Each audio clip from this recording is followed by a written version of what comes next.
Mic check 1 2 1 2. Mic check 1 2 1 2.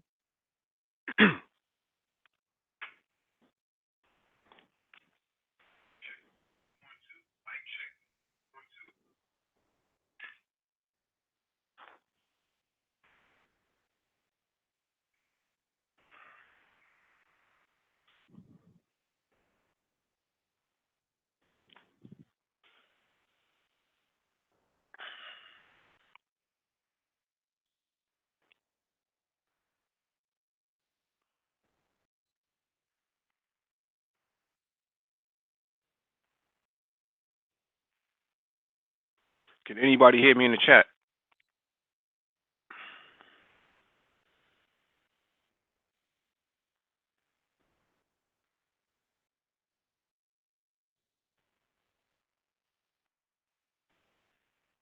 If you can hear me, push one in the chat.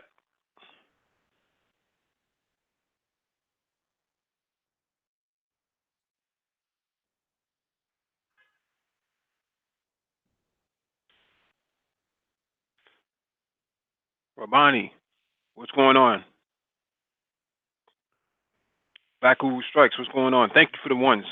I guess you guys can actually hear me now. Having some headset issues in the Bluetooth with this Chromebook, so sometimes it says that I'm connected via Bluetooth, but then I can't hear anything, and you guys can't hear me. So,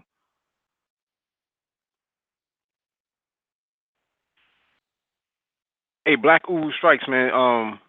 Thanks for coming out last night. That was definitely a good conversation we had last night. If you guys haven't checked that conversation from last night that I'm referring to, it's the open chat number 7, manufacturing masculinity. Definitely something that I think a lot of black men should actually check out. I'm good, Black Guru, brother. How are you? Mm,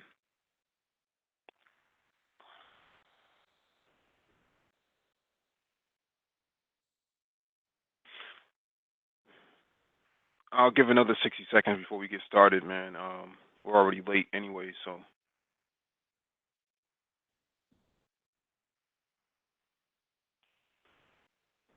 this should probably be a really short one since it's only like nine items on the docket.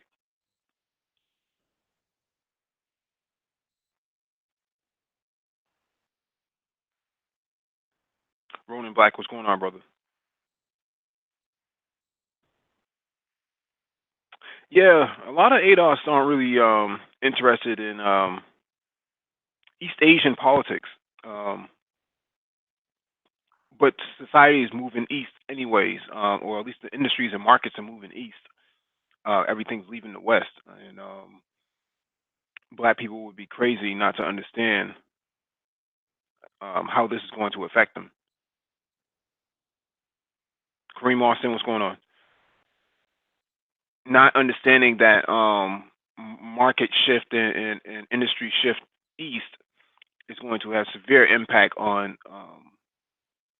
black wages as well as the service sector for black people. So,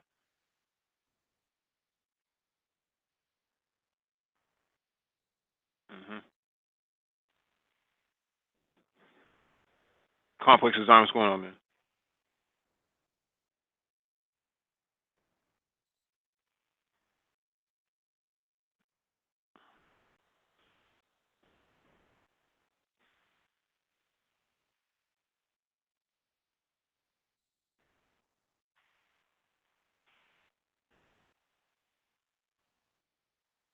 All right, let me get started, man, because I'm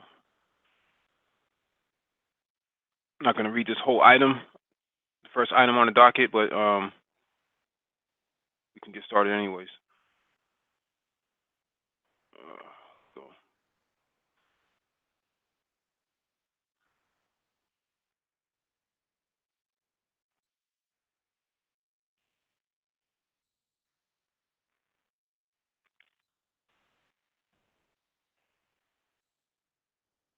all right, this one is from Reuters.com. Why the military still stands by Venezuela's beleaguered president. I think we might have covered this last week. Not entirely sure. we'll go over it anyways and do some analysis on it. One of the central mysteries of Venezuela's slow motion collapse. Why does the military continue to support Nicolas Maduro, the president who has led the once prosperous South American country into poverty and chaos? The answer, according to people familiar with Venezuela's military structure, starts with Maduro's late predecessor, Hugo Chavez, the charismatic Caudillo, who cemented strongman socialist rule in the nation of about 30 million people. In a series of actions that began in 1999, the former lieutenant colonel and one-time coup leader began training the military by bloating it, buying it off, politicizing it, intimidating the rank and file, and fragmenting the overall command. In the series, sorry, once he took office in 2013, Maduro handed key segments of the country's increasingly ravaged economy to the armed forces. Select military officers took control of the distribution of food and key raw materials. A National Guard general and military deputies now manage the all-important national oil company, FEDISA. The two leaders also embedded intelligence agents with help of Cuba's security services within the barracks, former officers say, instilling paranoia and diffusing most dissent before it happens. Intelligence agents have arrested and jailed scores of perceived troublemakers, including several high-profile officers, even for minor infractions. So we read this article last week. I'm not sure why it made the docket again, but militaries are really loyal to the movement or to the cause outside the United States, because the United States is a different basket case in itself. And whether it's in Venezuela or it's in Cuba or it's in Nicaragua or it's in places like Egypt and any of these places that were completely against any sort of colonialism, they're going to be loyal to the cause, and they'll pass that down to their kids. So when they talk about why is the military loyal to this guy, it's hard for an American to understand that, because America was built off of terrorism from Europeans anyways. So their whole perspective on life is always based on them winning and everybody losing. And for other countries and other nation states and other ethnicities, it's hard for a white American to really fathom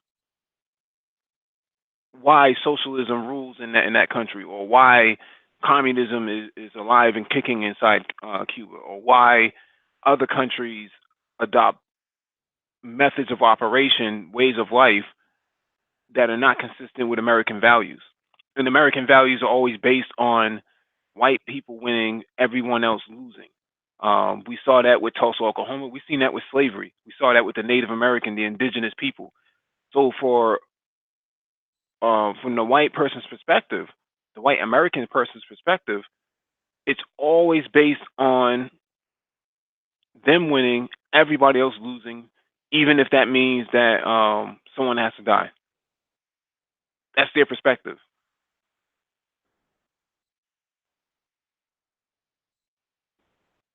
Yep. So that's why you have a lot of these issues, and a lot of these articles being written.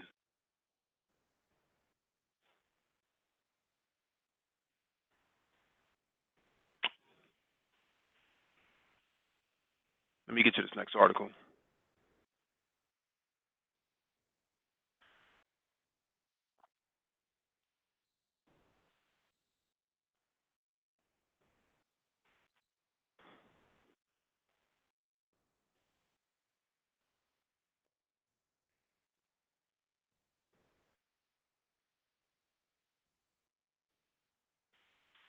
All right, this next one is from Al Jazeera.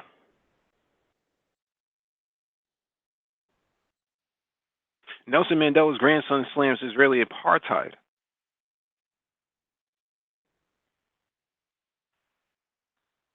Let me span this out. The grandson of anti-apartheid hero Nelson Mandela has delivered a damning condemnation of Israeli apartheid in a high-profile expression of solidarity between South Africans and Palestinians. I can't even pronounce his brother's name. Zitweli Mandela, an MP of the ruling African National Congress, made the comments on Saturday at the Palestinian Expo, an annual event in London aimed at showcasing Palestinian history, heritage, and culture. Last year, it attracted 15,000 visitors. Addressing a large audience, Mandela said that the nation state law passed in 2018 declaring Israel to be the historical homeland of the Jewish people confirmed what we have always known to be the true character and reality of Israel. Israel is an apartheid state. He also outlined that he also outlined what had constituted apartheid for Black South Africans from the creation of a Bantustan reservations to land expropriation and the daily assault on dignity. All these characteristics were present in apartheid Israel since its inception, but have now been codified and given a constitutional status and expression by the nation state law. Apartheid Israel perpetuates statutory discrimination through the very definition. I don't know why this is. I can't even move that ad. Sorry. By doing by doing it so by doing so, it renders non-Jews as second-class citizens, alternatively as foreigners in the land of their birth. Also speaking at the event was Israeli journalist Gideon Levy, who criticized efforts by the United States to resolve the Palestinian-Israeli conflict through investment. He told the London audience that not only could the deal not be taken seriously, but if it were pursued, it would put an end to all Palestinian rights and aspirations, and added that as a result, a global intervention was now required to put pressure on Israel. We need the world. We need the world because Israel will not change by itself. As long as Israel and Israelis are not punished and don't pay don't pay for the occupation for the crimes, don't expect any change. It will not come from within Israel. Levy was also scathing about how Western politicians and media have succumbed to a very efficient campaign by Israel to label any criticism of the country's activities as anti-Semitic. Here we face now a new stage in which criticizing Israel becomes not only impossible but almost criminal. I have never seen such a phenomenon in which struggling for justice becomes criminalized. This is unheard of. The formula is the formula is very formalized and very efficient, and we shouldn't let it be so efficient. You dare to criticize the occupation, you dare to criticize Israel, you dare to have some sympathy with Palestinians, the victims. You dare to speak about justice. You know what you are? You are an anti-Semite. This paralysis or paralyzes everyone.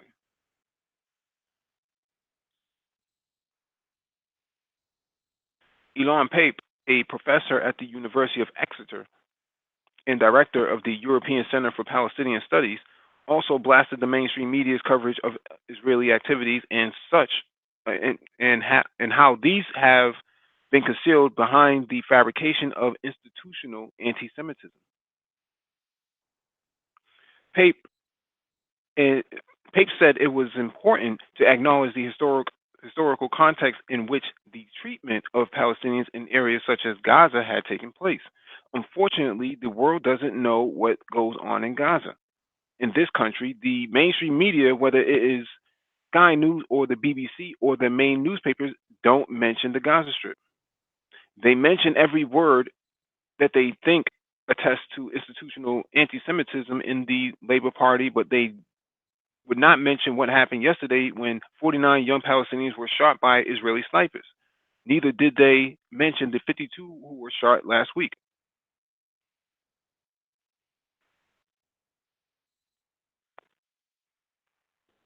Human rights activist Issa Amro, who is based in Hebron, which is at the sharp end of Israeli settler appropriation of Palestinian land, told attendees that the city had become the micro center of apartheid, discrimination, and segregation.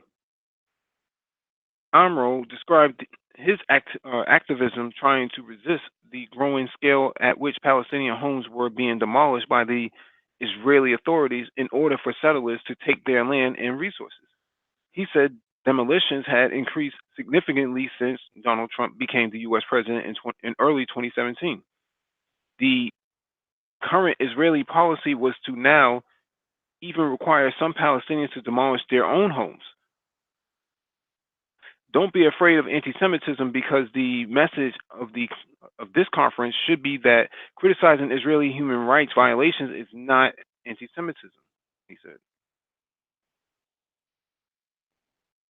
Daphne Baram, director of the Israeli Committee Against House Demolitions UK, outlined the scale of demolitions, pointing out that 201 Palestinian structures were demolished in June alone, bringing those destroyed since 1967 to 49,336. This is the daily grind of the occupation that is turning the life of Palestinians impossible, she said. This is not by accident. This is making the lives of Palestinians impossible by design. This has been the design of the Israeli government for generations, to get rid of the Palestinians and make them go away in various ways, shapes, and forms. And one of the main ways to do this is by house demolitions.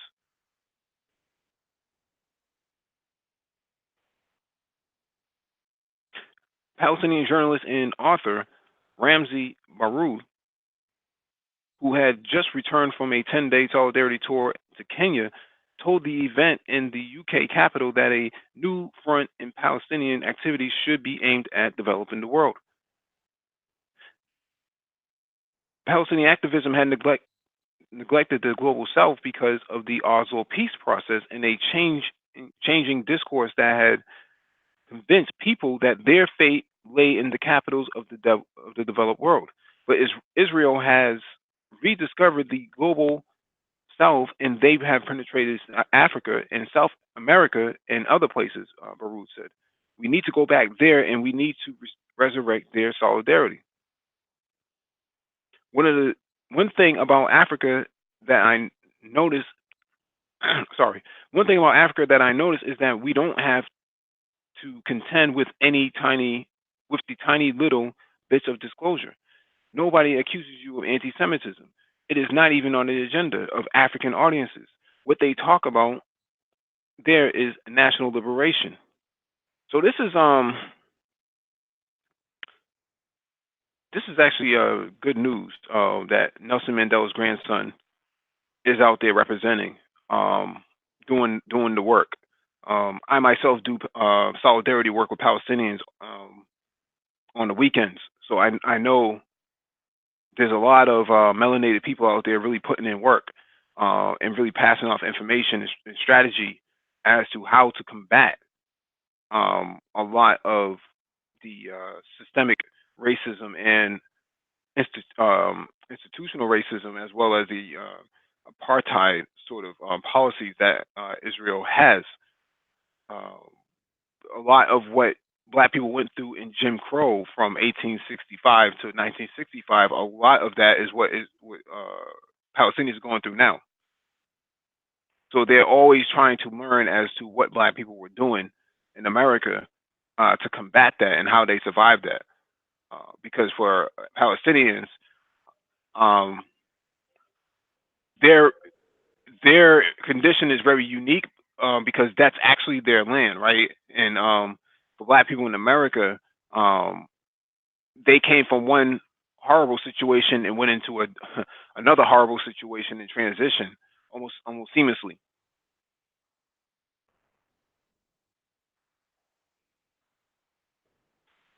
Malcolm X said himself that black people won't be free until Palestinians are free. On his trip to Palestine. So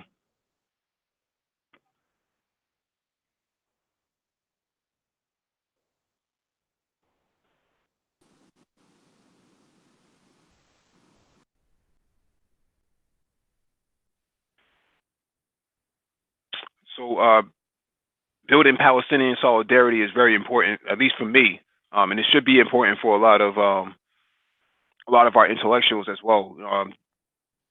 Great professor Dr. Gerald Horn talks about that a lot. Why aren't black people really linking up with them and working to crush the occupation?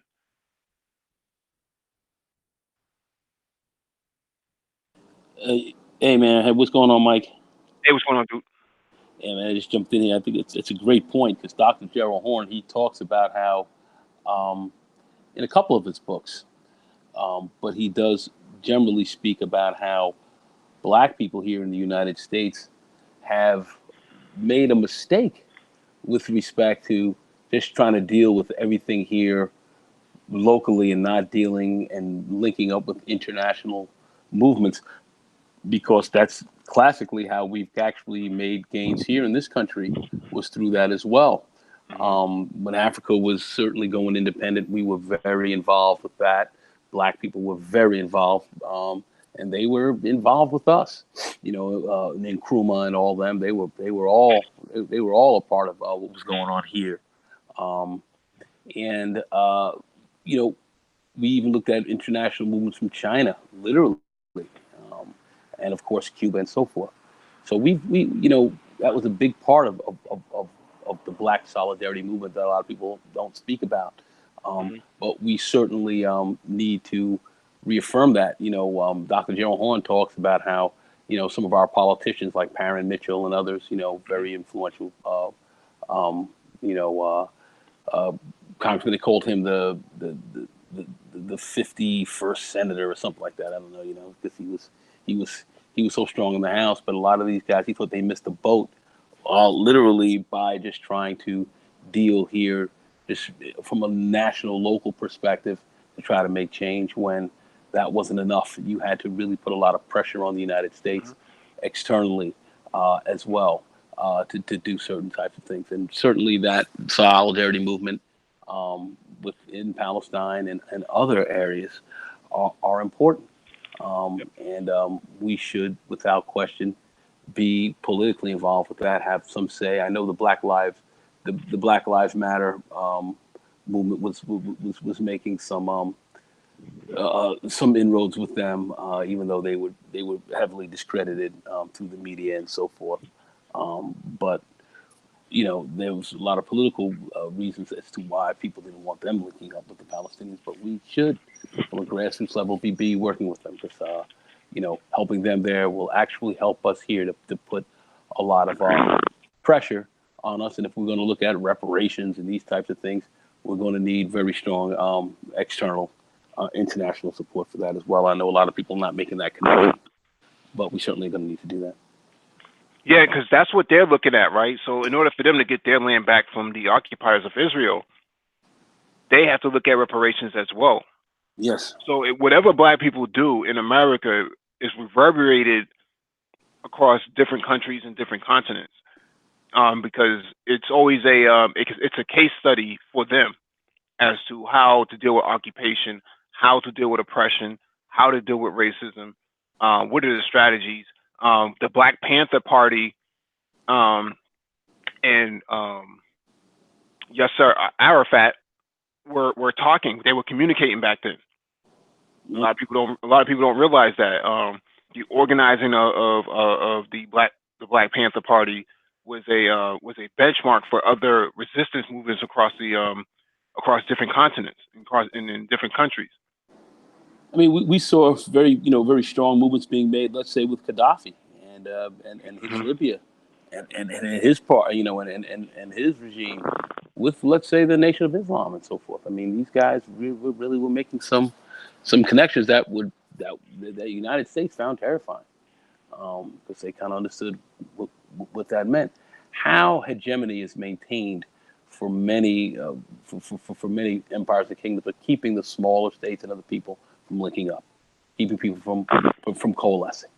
Hmm. That's how that is. How do you break that? How do you begin to take down a powerful state? Sun Tzu spoke about that. Not even take it down. We're not looking to necessarily take anything down here, but if you want to certainly make inroads and get a lot of what you want against powerful, vicious, murderous enemies, you're certainly going to have to link up with Hmm. others inside and outside of your state in which to do this. And that's and there's risk to that. Certainly there is, but at the same time, we've seen that it's paid off, especially when you're not asking for anything or you're not going for anything that's crazy. You're just looking to get what's owed. You're looking to help to advance your people, and that Hmm. doesn't mean at the how would I say, at the detriment of anyone else, because it's really not about the detriment of anyone else. We're the one we're a group who's been detrimented. We're the ones who've run into a lot of detrimental policies, and Yeah. we would like to reverse a lot of that. We would need help in that. So we're going to have to begin to take more of that mindset. We did have that at one point in time. That has been vacated, and I think some of these younger folks today are kind of looking at that a little bit more seriously. But we're really going to have to push more in that direction. Yeah. If we could Wacky get word of O in the chat. Shout out to O Man, the original O Man. He says that Fidel Castro was friends with the Black Panther Party. And I think that Fidel yeah, Castro is actually an interesting point, right? Because yeah, the Cuban military was the ones who militarily defeated the apartheid in South Africa. sure did. They took 36,000 of their strongest men and broke the backs of the apartheid South African government and, and worked militarily. very and worked very closely with the ANC. You're absolutely correct about that. I mean, Cuba, for a small nation in the 20th century, was a remarkable country. That's why they don't want to talk about the history of it. They were remarkable in changing the face of maps around the globe, that no one really wants to talk about. Their power and influence for such a small nation was remarkable, remarkable. And certainly Castro, regardless how people may want to see him, and how they might want to judge him, will go down as one of the more influential political leaders of the 20th century. Um, that's a fact, whether you like it or not. That's one of his legacies. And Africa was huge, was huge, as well as South America as well. But Africa was very big. And Hmm. remember, when Castro came to the United States, he Hmm. came to New York and he stayed in Harlem. That's where he stayed. He had that 8 hour speech Yeah, he at stayed the in Harlem. United Nations, Yeah, he stayed in Harlem. He stayed in Harlem. He didn't go in. He said, no, I'm going uptown. I'm with right? the brothers. I'm with the And brothers. and then they actually helped um, Egypt and Syria during the 1973 war, the Yom Yep. Kippur War. Yep. So they were on both sides. They were in Syria inside the Golan Heights, and they were also inside the Sinai, pushing back or making headway with the Egyptian soldiers as they crossed into the to the peninsula or past the peninsula. So a Correct. lot of people don't really realize, and North Korea also was in that war too. They were the ones flying the jets because they had skills from the Vietnam War. They were Yes. flying the jets in the Vietnam War. So there's a so when we talk about allies, like you were just saying, there was a massive coalition to try to take down the oppressor. There has, and they made very powerful inroads, and that's how you do it. That's the only way that you can do it. Is you got to coalesce. You got to kind of get together. You got to put together a phalanx, a group, and that's the only way you're going to be able to properly deal with the powerful enemy. And an oppressor is your enemy. So that's how they looked at it, and that's how you have to deal. That's just how that is done. That is consistent throughout the human species. And if you're going to do that, that's what must be done. And you know, for us here, if we want to get a lot of what we want, we're going to have to link up and make partnerships with people. And the Palestinian movement has always been a big one. And I know a lot of people don't want to do it because they're, quite frankly, they're afraid of Israel. They fear them. They're afraid. And people feel that if you move against, or they feel like you take a position against Israel, Mm-hmm. you will pay a price. But the bottom line is, you can move against them if you have enough people in which to do so. Mm-hmm. And it's really pushing your interests as opposed to pushing theirs. You know, Israel is a region; they're a power in the region. You know, they're But who trying backs to, them? huh? And who backs them? Well, we know who backs them. You know, the United States, our government backs them up very heavily. But you do have people here within the United States who have looked at, what's going on with Israel, and have some questions whether or not, what we're doing is the smartest move. Mm-hmm. And I think we need to continue to press that. Israel's going to have to change some of their tactics. The Middle East is going to have to, develop a little, maybe along some lines differently than some of them might want. So, there's a lot of big questions here. There are a lot of things that are going to, evolve. Mm-hmm. But I certainly think making very smart um, uh, partnerships and linking up internationally with many different groups, certainly on the continent and in the Middle East and so forth, I think can be helpful. There'll be those who say, no, don't do it. My Mm-hmm. God. But nah, man, every time we've done it, we've seen a lot of success come from it. So we're not talking Yeah, about being radical. We're not talking about destroying the United States. We're not talking about anything like that. We're talking about, getting a fair shake, and that's going to take work. no. When you look at the history of it, you look at Patrice Lumumba. Um, Yep. you look at what he did. Yep. He didn't fire a shot. I mean, they took him out nastily in the end. I Yep. mean, I mean, in yeah, the they Civil had Coalition. to take him out, but Yeah. that he set the precedence as to what needs to be done, right? But when it comes to Palestinian solidarity is crucial for ADOS. I'm not sure why they don't seem to understand this. At least in the manosphere, I can only speak to that. Well, many people who are ADOS, and you talk to people, and if you look at people, let's say But like a Vector Carnell or someone else like this, their rhetoric is, let's deal with that in here, and it's all about African Americans in here, and that's it. Forget about everybody else on the outside. They've missed the boat as to what this thing really is about. They've missed the boat on that. They say it's all about dealing in here, and yeah, it's about dealing here. But in order to get things to move in here, you're going to have to use outside pressures because we came from out there as well. hmm So we have to sit down and really think about this thing three dimensionally. Can't look, what I've seen is that we've turned more internally here in this country and tried to deal with everything internally, and we're going to deal with everything here, and we're not going to deal with outside influences and so forth.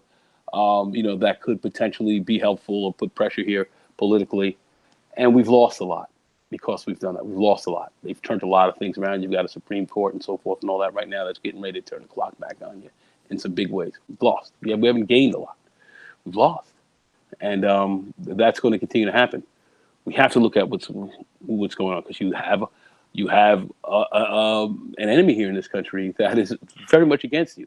There's a very deep anti-Afro-American sentiment in this country, and that's a part of this nation. It's a part of who we are, and that's a fight we're just going to have to deal with.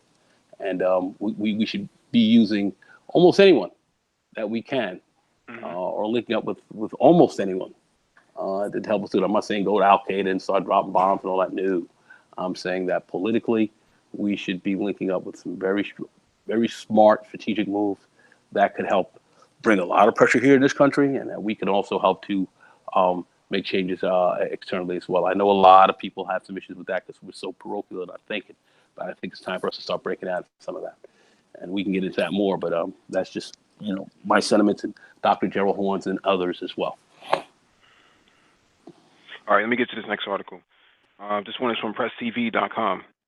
Yemeni armed forces display new domestically built missiles and drones. The Media Bureau of Yemen. Let me expand this out. The Media Bureau of Yemen's Operations Command Center announced that the defense achievements were showcased during an exhibition dubbed Martyr Salah al Samad, the late president of Yemen's Supreme Political Council, who was killed in a Saudi airstrike in the western province of Hudaydah in April 2018, in the Yemeni capital city of Sanas on Sunday afternoon. Among the participants in the ceremony were Chairman of the Supreme Revolutionary Committee of Yemen, Mohammed Ali al Houthi, President of the Supreme Political Council, Mahad al Mashat, Speaker of the House of Representatives. I'm not going to read all of these ones off. The new pieces of military hardware as follows: Quds 1 winged missile, the high altitude Samad 1, Invincible 1, reconnaissance drone, long endurance Samad 3, Invincible 3, unmanned aerial vehicle, as well as Kisef 2K, Striker 2K combat drone. So these are the drones that you're seeing in the picture. Yemeni air defense units and allied fighters from popular committees had earlier made use of Samad 3 and Kisef 2K drones, but they had not been put. But they had not been put. Yeah, this is poorly written. Put them on display until today. Mashad said the next phase of the engagement with the Saudi-led military alliance against Yemen will be full of surprises, emphasizing that the new weapons will make a profound difference in the balance of power. Imadi, for his part, stated that Yemeni armed forces have reached an advanced stage in the field of military industries, highlighting that the newly unveiled weapons have been successfully tested in several operations and prove their efficiency and accuracy to hit designated targets. The Yemeni defense minister further noted that the next stage of retaliatory attacks against the Saudi led forces of aggression will be the greatest and most painful unless the aggressors broker peace and put an end to the military campaign and siege against the Yemeni people. These are just pictures of their domestically built missiles. It shows you the immense power of a group of people who are poverty stricken. All these missiles are lethal. These are not like bottle rockets or something like that. These are actual lethal missiles and drones that can take out whole entire structures. But that shows the willingness of a group of people who are determined not to be oppressed.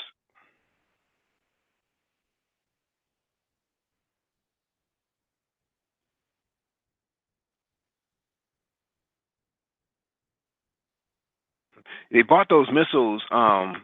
They bought a lot of armament from North Korea in the 1990s during the Soviet Union, just before it collapsed. So they they made out very well. A lot of those missiles, I'm surprised, still work, but they seem to have upkept the engineering aspect of the missiles itself. Most of the time, missiles are probably good for about maybe 7 to 10 years before they need to be rotated around. I'm not an expert on this. Probably someone with a military background could speak more to it, but I think they grow stale after a while. So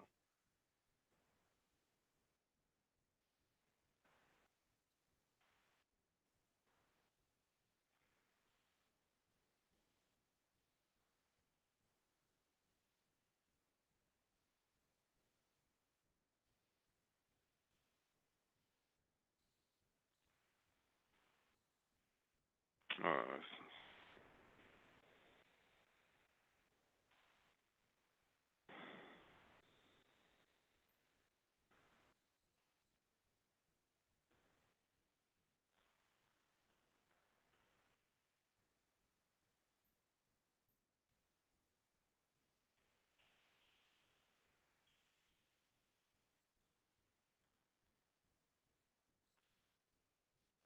All right, let me share my screen again.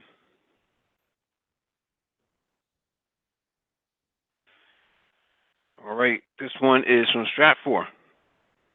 Iran, UK, British forces seize Iranian owned oil tanker over serious sanctions violation.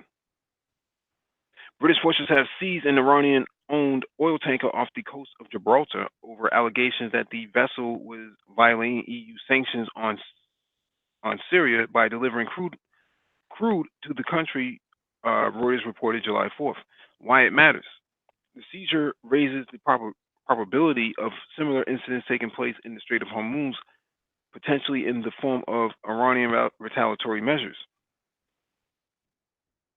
British Foreign Secretary Jeremy Hunt said earlier this week that the United Kingdom would withdraw from the Joint Comprehensive Plan of Action nuclear deal if Iran were to leave the agreement. However, London has been attempting to keep the deal in place and has supported European led financial channels to provide some sanction relief to Iran. So, the article makes reference to Iran needing to stick to the deal. The problem is not Iran not sticking to the deal, because they did stick to the deal. However, the problem is that the United States under the Trump administration tore up the deal because they were dissatisfied with it, because it allowed them to launch missiles. They had already stopped the enrichment back in 2015. So I'm not sure why some of these articles are pointing out that Iran somehow, some way is violating the sanctions because somehow, some way they were aiding the Houthis, or because they're in Syria. The contractual agreement of the JCPOA doesn't stipulate anything about Yemen or Syria or Iraq or anything like that. It doesn't have anything to do with that.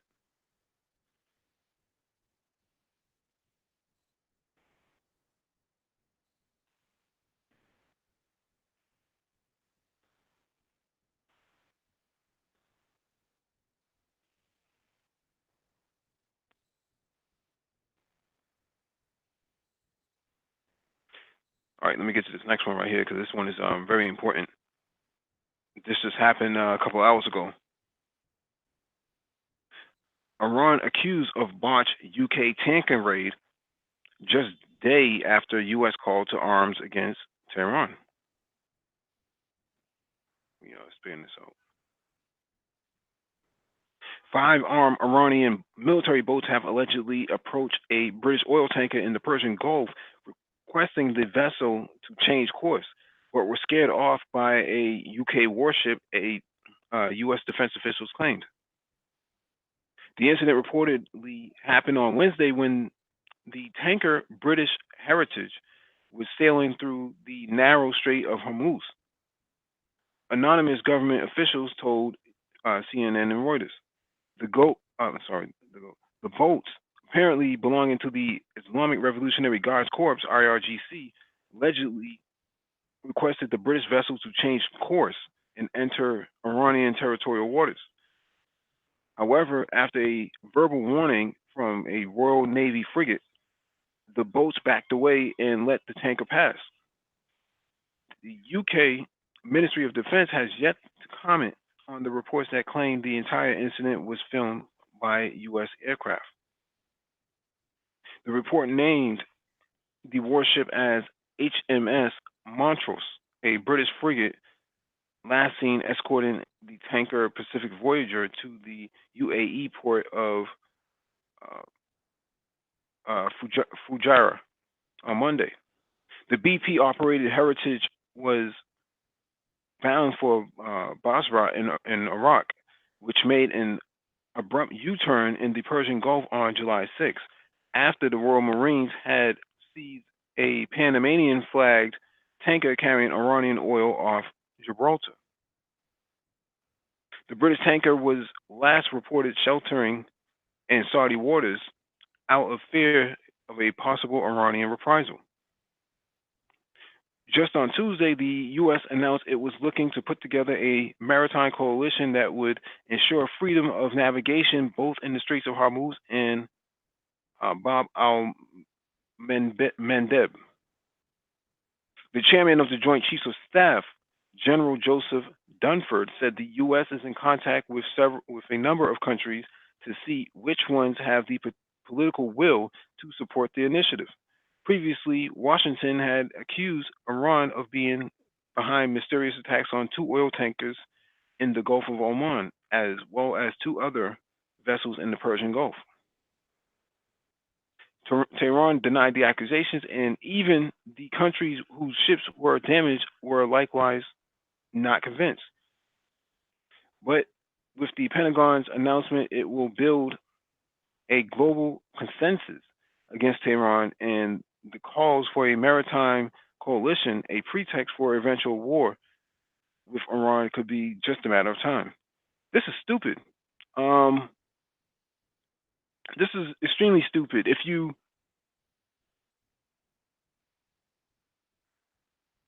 enclose and encircle a country militarily, um, at some point they're going to respond to that. At least their generals will. Yeah, I think that we've seen wars certainly start that way. You know, we've definitely seen that. So, yeah, I don't think that's very bright.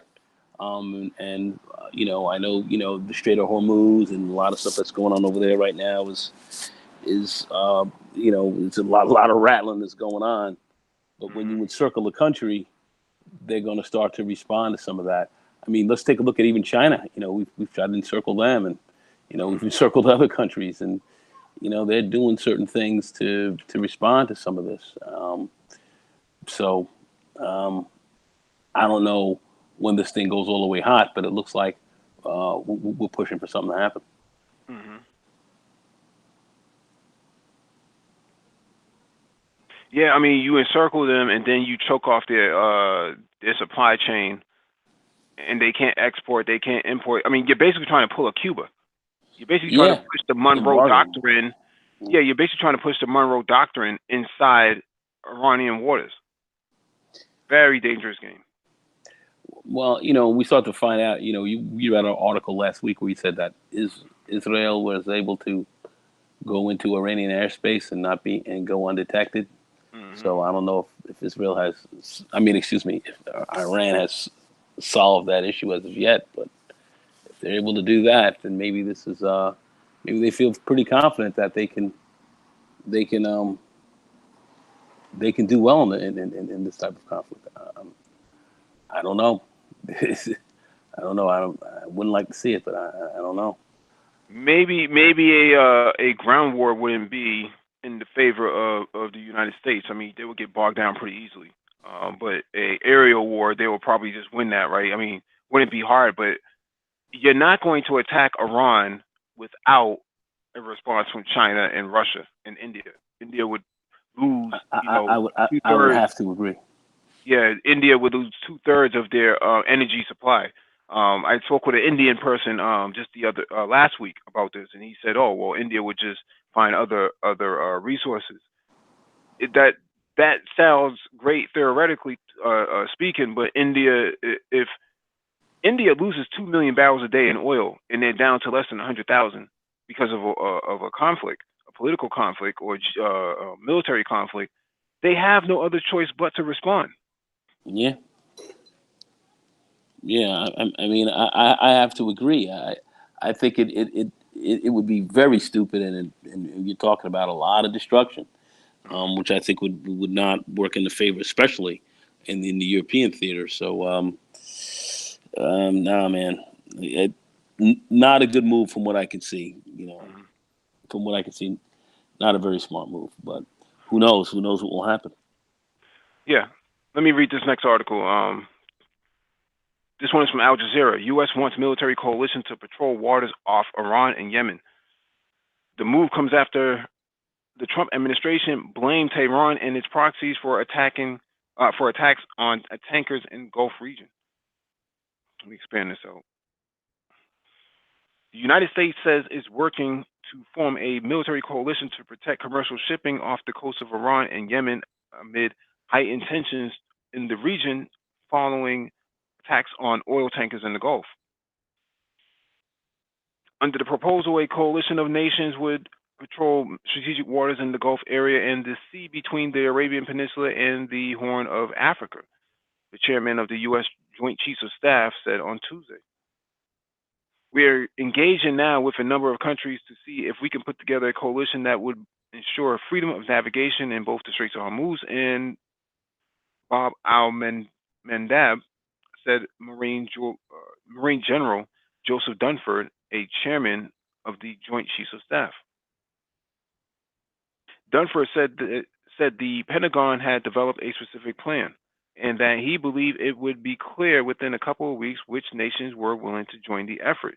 The administrators of the United States President Donald Trump has blamed Tehran and its proxies for several attacks on tankers in the Gulf in the past few months. A fifth of the world's exports passes through the area.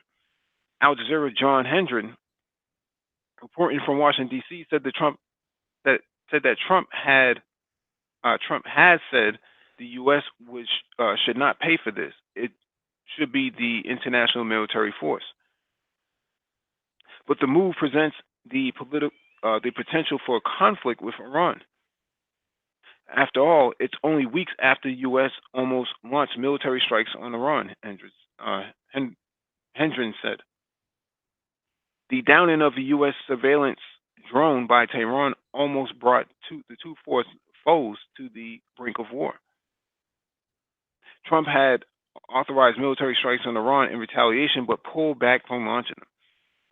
Washington slapped new sanctions on top Iranian leaders, including the Supreme Leader Ali Hosseini Khamenei, in the wake of the drone shootdown. Tensions between Washington and Tehran have grown since the last year when Trump unilaterally withdrew from a 2015 nuclear deal that put a cap on Tehran's nuclear ambitions in exchange for sanctions relief. The crisis has escalated in recent days as Washington and Tehran have engaged in a war of words over Iran's decision to pass the uranium enrichment limit set by the 2015 accord.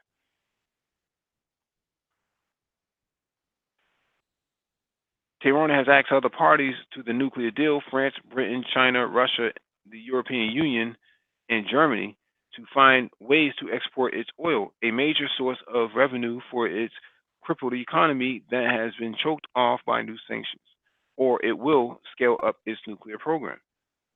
Trump has said the U.S. will not allow Tehran to acquire nuclear weapons, with its close ally in the region, Israel, threatened to bomb Iran. We want to deny this regime the revenue it needs to export revolution, to run an expansionist foreign policy that drives a lot of the sectarian violence that we see in the Middle East, Brian Hook, the U.S. Special Representative to Iran, told Al Jazeera. So, the United States wants to bring in as many people as possible in terms of militaries, in terms of nation states, to get involved in this, and it's not in their best interest to actually get into a military conflict with Iran.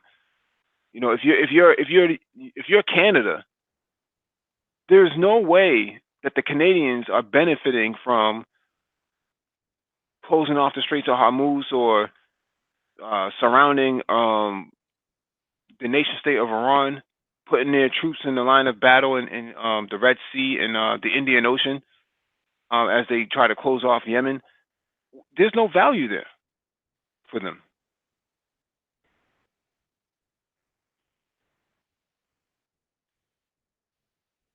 There's no value in it at all. I'm not seeing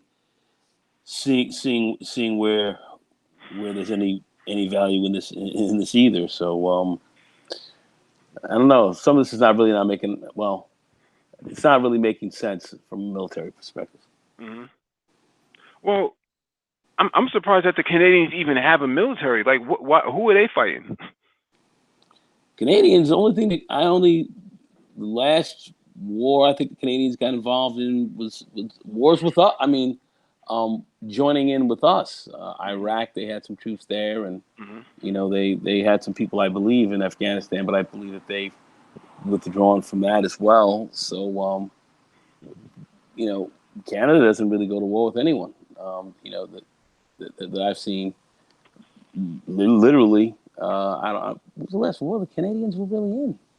I don't know. I'm just trying to think. Besides the Second World War, they did have some troops in Vietnam. They Whoops, sorry, I'm in my garage. I just dropped something.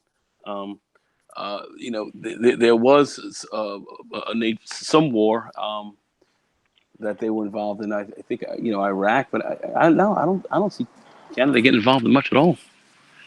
Hmm.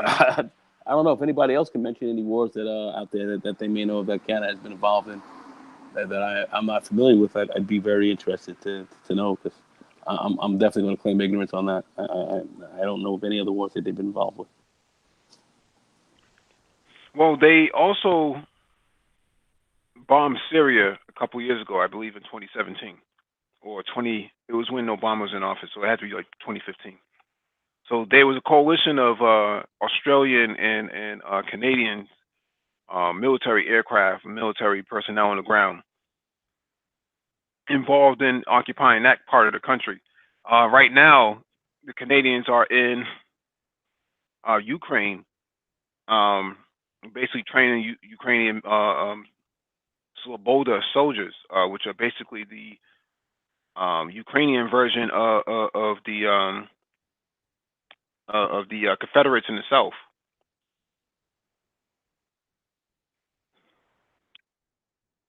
Yeah, but we're all talking like joint, operations with the Hmm. U.S. Hmm. But any real Canadian wars, um, I haven't seen it since the Second World War, First World War. Maybe we got to go back to the war. Maybe we got to go back to 1821 when they when they were running up in this piece. But I don't remember anything else. Hmm. Well, remember, United States didn't recognize Canada as a country until 1920. Yeah, I mean, yeah, I mean, that's true. I mean, we had issues. I mean, a lot of the issues that we had with Canada and recognizing them were actually over slavery, because we were very upset with Canada because once they tried to invade and come back here, in the in the in the early 18th 19th century, excuse me. We had a lot of issues with them, because slaves before the end of the Civil War, could freely run up in there, and they would run up in there for well over 100 years. They run up in there for well over a century, going into Canada. That's where people went, and Canada was not returning those slaves, and that was a big issue. So that was a sore spot with the United States for a long time. So the issues that we actually had with Canada during that period was actually over slavery. Very interesting, right? Yeah. Let me share my screen so we can go to the next article.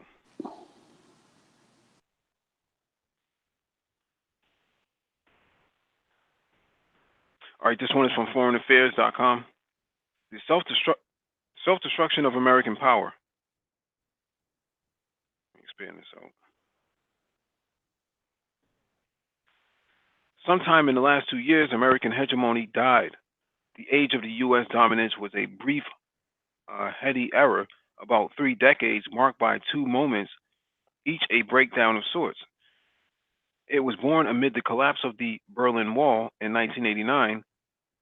The end, or really the beginning of the end, was another collapse, that of Iraq in 2003, and the slow unraveling since.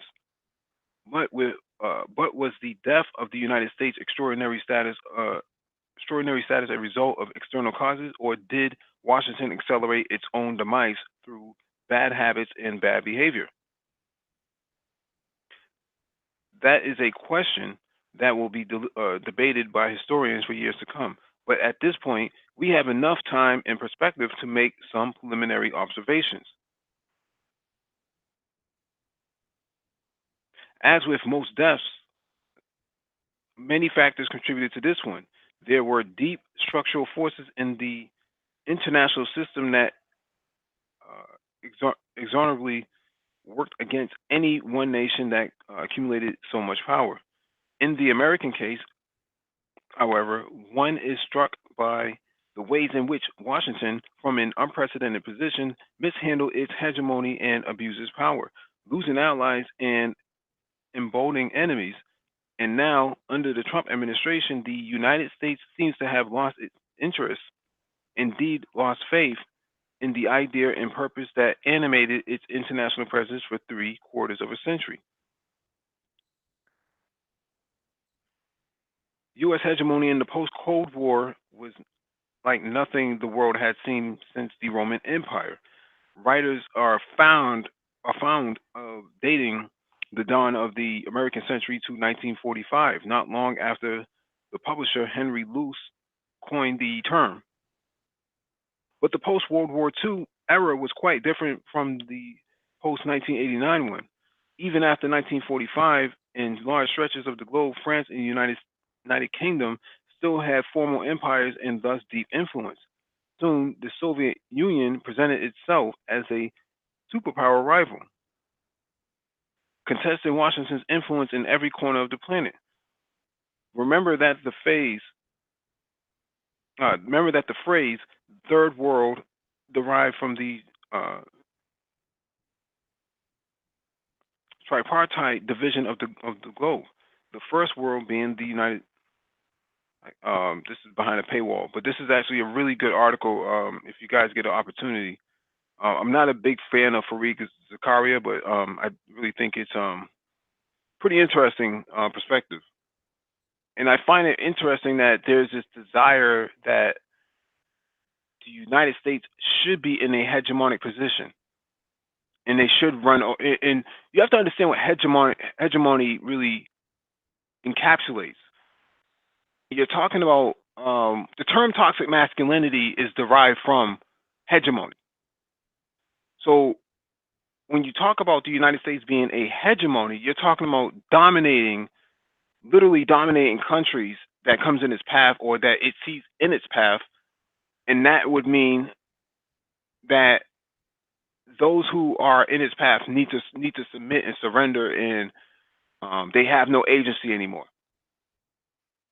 I mean, the article by Fareed is basically in support of, not so much as in support, but is basically articulating that it's the right thing to do to be hegemonic over other countries that may have not even done anything to you.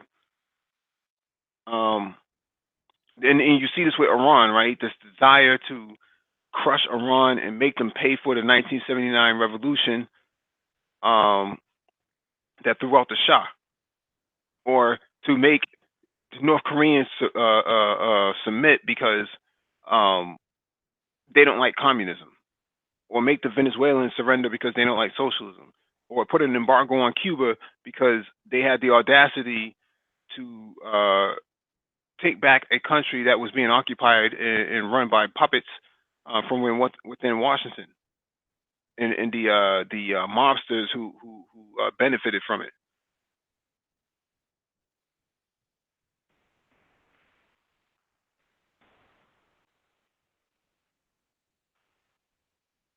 A real hegemony, a real hegemony was Rome. that was that was a hegemonic kingdom Hmm. of massive proportions.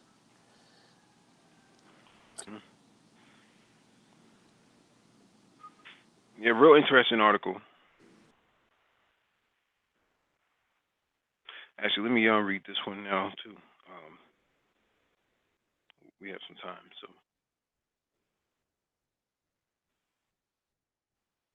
All right, this one is from Forbes. U.S. military satellites likely cyber attack by China or Russia or both. Report.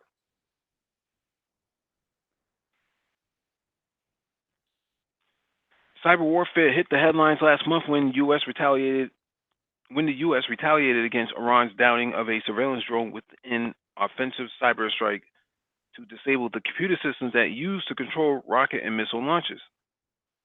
The U.S. compromising Iran's core command and control system was a game changer, and I reported it as such.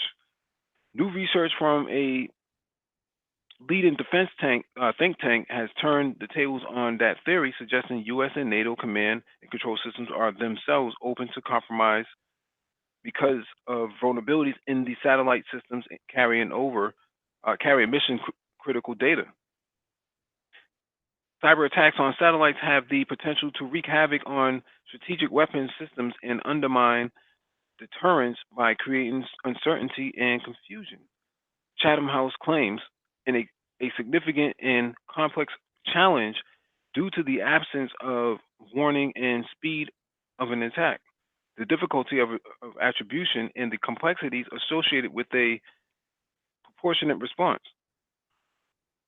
Worse, given the critical reliance on space assets to direct modern warfare and the vulnerability of those assets, it would be prudent to assume that an adversary is already active in these networks and focus on resilience measures with increased urgency for advanced techniques to identify and respond to modern threats.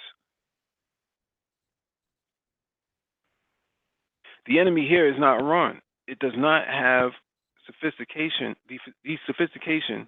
It it is China and Russia, and the implications, are serious, with the critical dependency on space resulting in new cyber risks that disproportionately affect mission assurance. Tensions with both Russia and China are intensifying. A new a report for the Joint Chiefs of Staff that the U.S. is failing to deal with Russia's growing influence on the world, and this presents a national security risk. Meanwhile, the offensive cyber strategy adopted by China and its state-sponsored hackers has been a constant backdrop to the trade and security conflict underway.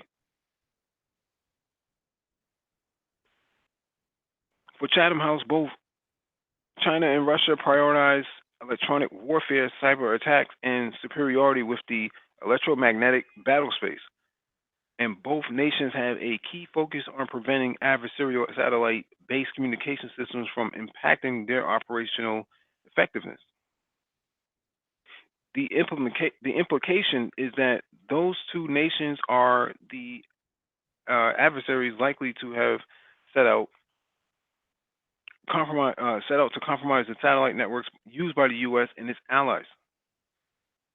The military has been reliant on satellite battlefield communication for generations, but this reliance had expanded to include missile defenses, unmanned weapons guidance, target acquisition, and the advanced ISR capabilities embedded in command and control systems.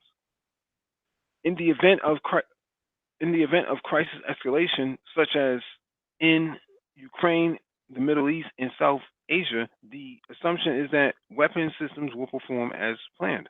But this should not be taken for granted. It is mission critical for NATO to manage, preserve, and protect space capabilities. This is interesting.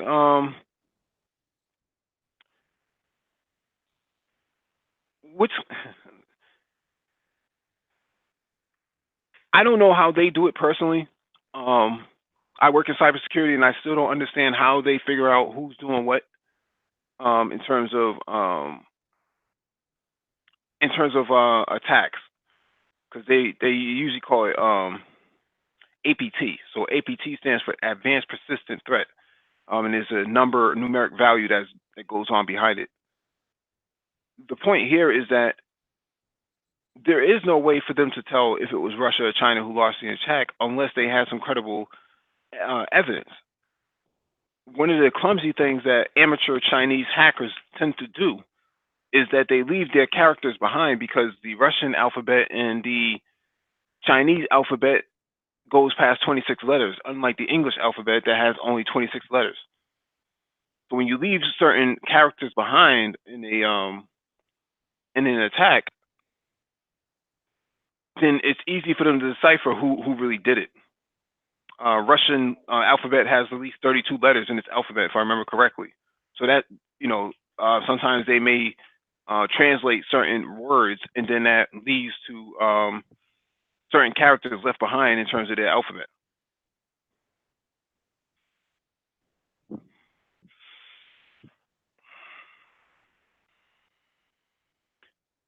Also, the article mentions something of the to the effect that after the Iranians shot down the drone, um, that they were, the United States was able to retaliate by um, hacking their one of their systems, which is used for fire control systems (FCS). How would you be able to hack a system like this if it's not online? Most of those systems, especially Soviet era, are never online. They just didn't have internet back then.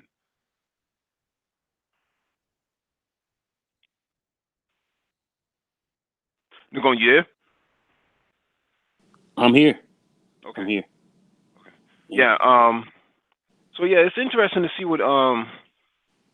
see people get blamed for things that they have not done. Because if you blame either one of these countries, that's almost a declaration of war. It could be taken as that. I totally agree. Hmm.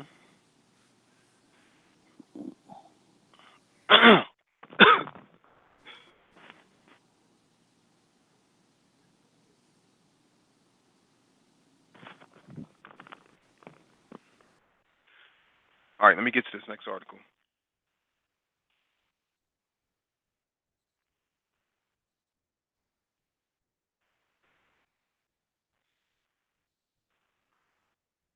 All right, this will be the last one on the docket before we actually open it up for open mic. All right, this one is from Asia Times. Taiwan's sigh to China: "We will never back down." We span this out. Taiwan's President Tsai Ing-wen has a simple campaign trail message for China amid its rising threats to invade nation, her island nation after elections scheduled for early next year. We will not back down. China is getting more and more aggressive, Tsai told this correspondent at the Republic of China's presidential palace this month. But we now have more liberty to speak for our independence, the leader said. Taiwan's leader spoke in broad terms as crucial presidential elections approach in January 2020, polls that will serve as a de facto pro versus anti China national referendum with major implications for regional stability. In a provocative New Year's speech, Chinese President Xi Jinping announced that Taiwan must and will be reunited with the mainland within 2020. That raised concerns that China may resort to force if Thai and pro-independence forces dominate the elections. Thai, whose approval ratings have dipped from 70% in 2016 to around 30% this year, will be pitted against two insurgent candidates who favor close ties with China. One is Han Kuo Yu, the populist Koxiang mayor, often linked to the Trump of Taiwan, who was shot to who has shot to superstardom with the anti-establishment rhetoric, but also likely backing of China's based cyber groups, which have broadened its appeal via a well-targeted disinformation campaign. The other likely contender is Terry Gou, the tough-talking billionaire chairman of Foxconn, who has similarly combined self-styled populism with an emphasis on the need for closer ties with China, where a large chunk of his business empire is concentrated. Unlike Han, he is openly known for close personal ties with Chinese leadership.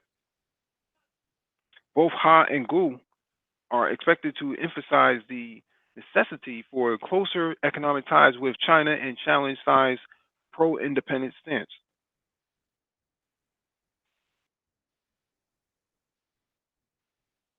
Those are dramatically opposed democratic choices. Cross straits tensions have reached new heights ahead of the polls, potentially placing the U.S. and China on a collision course over the island state's fate.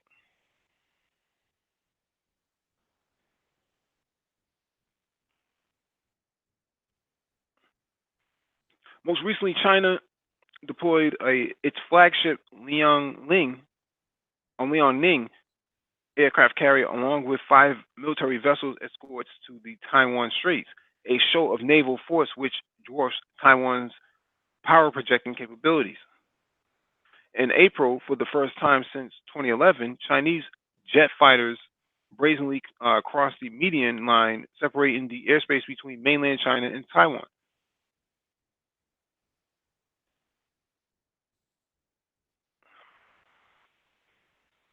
Taiwanese authorities blasted that aerial maneuver as reckless and provocative. The Chinese will try to push the envelope short of military conflict. Taiwan's Foreign Minister Joseph Wu told his correspondent on June 21st they are engaged in a hybrid warfare trying very hard to infiltrate our society. Showing weakness to China is an invitation for aggression, Wu said, emphasizing the necessity for the island nation to stand its ground amid China's escalating intimidation tactics. At the same time, America's allies have stepped up their military presence in the area. Just earlier, two Canadian warships conducted classified freedom of navigation operation in the area. A whole lot of freedom of navigation that the Five Eyes seems to be talking about. American, French, and British warships have conducted similar maneuvers in the maritime area this year. The Trump administration that also recently cleared a multi-billion-dollar sale of American weapons to Taiwan, including missile systems and aircraft which could be deployed against a possible Chinese invasion. The U.S. Senate has also called for direct support for Taiwan's ability to develop minimum deterrence capabilities, including anti ship, coastal defense, anti armor, air defense, undersea warfare, and advanced command control communications, computer intelligence, surveillance, and reconnaissance. Wow, C4 ISR, and resilient command and control capabilities.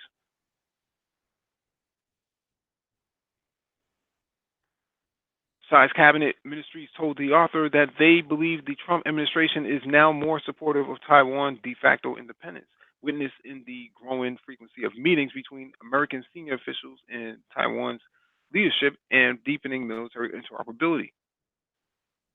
They also believe that Trump seems more willing to take the fight to China compared to his predecessors, witnessed in his government's expanded naval operations in the Western Pacific.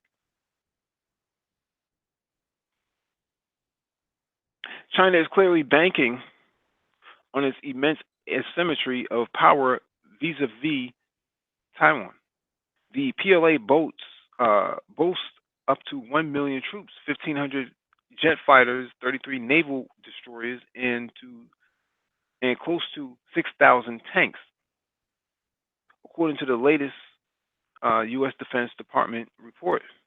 Even in the event of an attempted invasion of Taiwan, China could be expected to mobilize more than 20 landing ships and close to 40 amphibious transport docks, along with its large armada of paramilitary Coast Guard forces, experts say. So this is a map of what China and Taiwan have from a scale standpoint. Taiwan geographically as large as Denmark has only 150,000 troops at its disposal, along with 350 fighter jets, 4 destroyer-class warships, and 800 tanks. Taiwan's leadership, however, is preparing accordingly.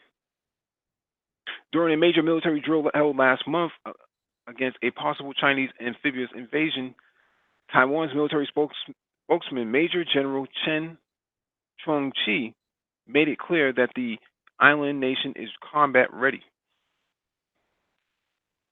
This is interesting because if anything is to happen to Taiwan, someone would have to come to the rescue, whether it's the United States, Australia, um, maybe even Singapore, for that matter. Singapore has a considerable military force, but the point that I'm making here is that um, Taiwan, Taiwan is on the brink of being reintegrated into the mainland. We saw what happened with Hong Kong in 1997. So the next step would be to bring in Taiwan before even going to war with anybody else. Because if you deplete your resources, all your human resources and capital and other uh, logistical supplies, Taiwan may not have to fire a shot because China would be too occupied trying to get into conflicts with other, with the United States for that matter. Nicole, you have anything you want to add to that? What I really think is if China decides to go in on Taiwan, and do what they have to do, is we can talk a whole lot, but there ain't a whole lot we're gonna be able to do. You have to ask if it's even worth it. If it's even worth going to war with China over Taiwan, because what does Taiwan really give the United States at this point? Not a whole lot militarily speaking. It's a poor move. They roll in on them. That's it. That's how I see it. It's a done deal. It's over. Taiwan gets Taiwaned, and that's the end of that. So, sorry to put it on those terms, but that's where I think we're at with that. Mm-hmm.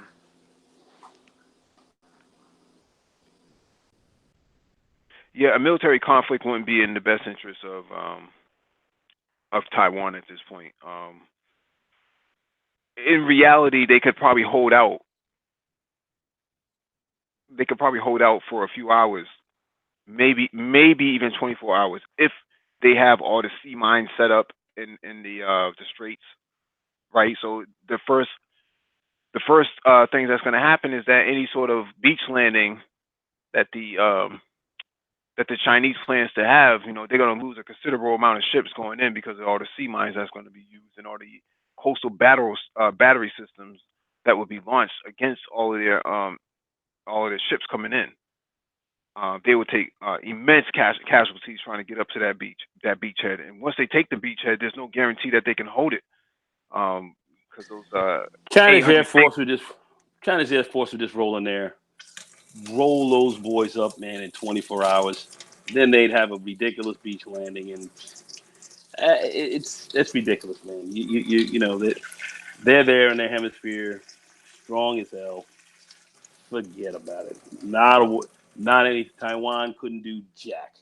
They would just mm-hmm. sit there and get torn out the frame, and United States and all of them could not come over there and really help it. Couldn't do squat with it. So Taiwan, best bet is to work out a great deal with China. Sit down, see how you're going to reintegrate. Take it from there. Mm-hmm. Talking about going to war, you finish. Mm-hmm. Yeah, I don't know, man. A war with Taiwan would actually disrupt a lot of the modern markets in terms of TVs and computers and things of that nature, because a lot of your technology actually comes out of Taiwan too. So any sort of slowdown or just halt would actually skyrocket a lot of electronic prices, especially your flat screen televisions. Those would be the first ones to be. It would be a problem, but then you could shift some other markets, because North Korea, and that could potentially pick that up if they could, get some of the stuff going, and they work closely with the Chinese as well. So Mhm. I don't know. Not within Taiwan's interest. Got to deal with the Chinese, and do this as seamlessly as possible. Right. All right, we can switch gears from here, man, and kind of just open it up until about 10:15 if nobody else comes on. Um, I've been paying attention to domestic politics, and I think Tulsi Gabbard, I'm really feeling Tulsi, not just based on the looks, but based on her position, man. She's well spoken. She has very good ideas, and she called out Kamala Harris.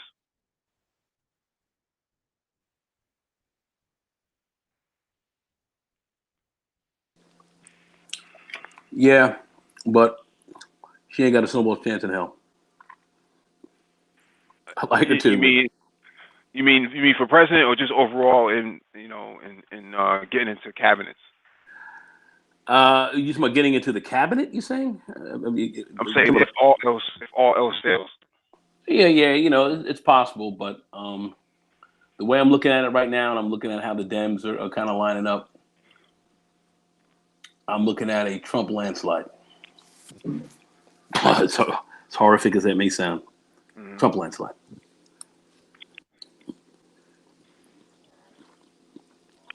You mean because the Democrats just don't have an answer? Nope, they don't have it. Dems don't have it. And you don't think that you don't think that um, women's time is now in terms of running? The women are finished. They finished. They ain't getting one up in here. So nah, ain't got it. Hmm. Sorry.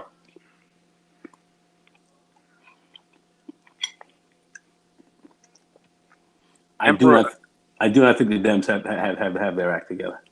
Mhm. They don't have their act together. The economy is decent. It's looking halfway decent, and this vote is fractured. Women are going to come out for Trump as well. Mhm. Nah, I don't see it. I mean, Elizabeth Warren, she sounds good. You got some ladies here sounding good. Mhm. But they ain't get that vote, man. How did they say in the Godfather movie? Johnny Fontaine doesn't get that movie. Johnny Fontaine don't get this movie, man. It's not gonna happen. I'm sorry. I'm Mhm. sorry to be a nihilist. I'm sorry to sound so terrible, but I would like to think that we could have put up some other strong candidates. I thought that Biden's time was when Hillary ran, and she got her big ass out the way. But timing is like in everything is the most important. Timing timing here ain't right. It's just not right now. Mhm. And I just think when people get to those polls, they're just gonna be like, everything's going all right. So let's go with this dude. And I think it's gonna be a landslide, man. Unfortunately, as bad as this guy's numbers are right now, is what people are saying. Don't believe it. I think 48. I think this guy runs 48 states.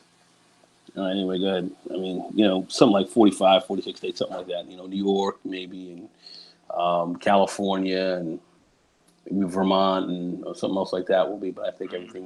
I think a lot of that stuff is going to go for him. I don't know if Joe Biden can he get in Pennsylvania. Can he get some of these other states that are subject to getting hit? Can they get into these states and shake, rattle, and roll? And, I don't know. I'm not seeing a great groundswell there. It's kind of early to say, but that's Mhm. just my initial prediction. I hope I'm wrong, but I don't think so. Mhm. But I hope I'm wrong. All right. Why is the Democratic Party so weak though? Like what is going on with them? But in your opinion. I think the Democratic Party moved away from its traditional base. It tried to morph and take on a more Republican message. Mhm. They didn't separate themselves from the Republicans. They didn't give people a real different choice. The Republicans took the high ground on that. The Democrats tried to be just a slightly watered down version of the Republican Party when people were really looking for significant change or significant choices. party wasn't really doing that. They played very stupidly in the black community. Well, it's all the black women are running everything. Very stupid, making those type of statements and moving in that direction. Very stupid. And blacks and black men especially, and some black women looking at this as that being highly suspect. They have not delivered on a lot of what their constituency wanted to see, and they've taken certainly the constituency of the African American part of the country for granted, and haven't really played properly politically in that arena when they should have pushed, and taken risks where they would have gotten some good payoffs with respect to that. They didn't get it. Therefore, our votes didn't come out at all in the last election, and I don't know how heavily we're going to come out in this one either. I have some questions about that as well. So I think we made a lot. I think the Democratic Party just doesn't have their shit together. Their message is convoluted. You've got your corporate Democrats, and you've got your your more progressives, and you've got all this kind of stuff going on.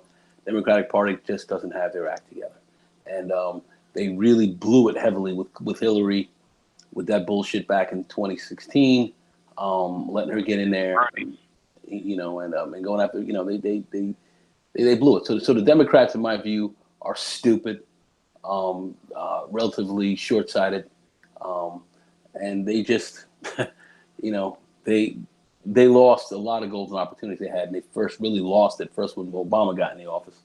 When we got in office, and they lost both the house, and they lost both houses.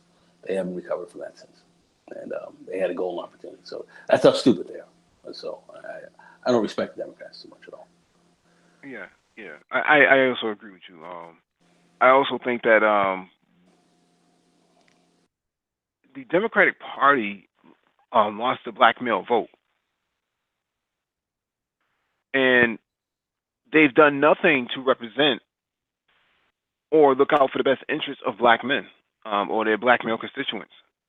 Largely, the Democratic Party has always been the political infrastructure of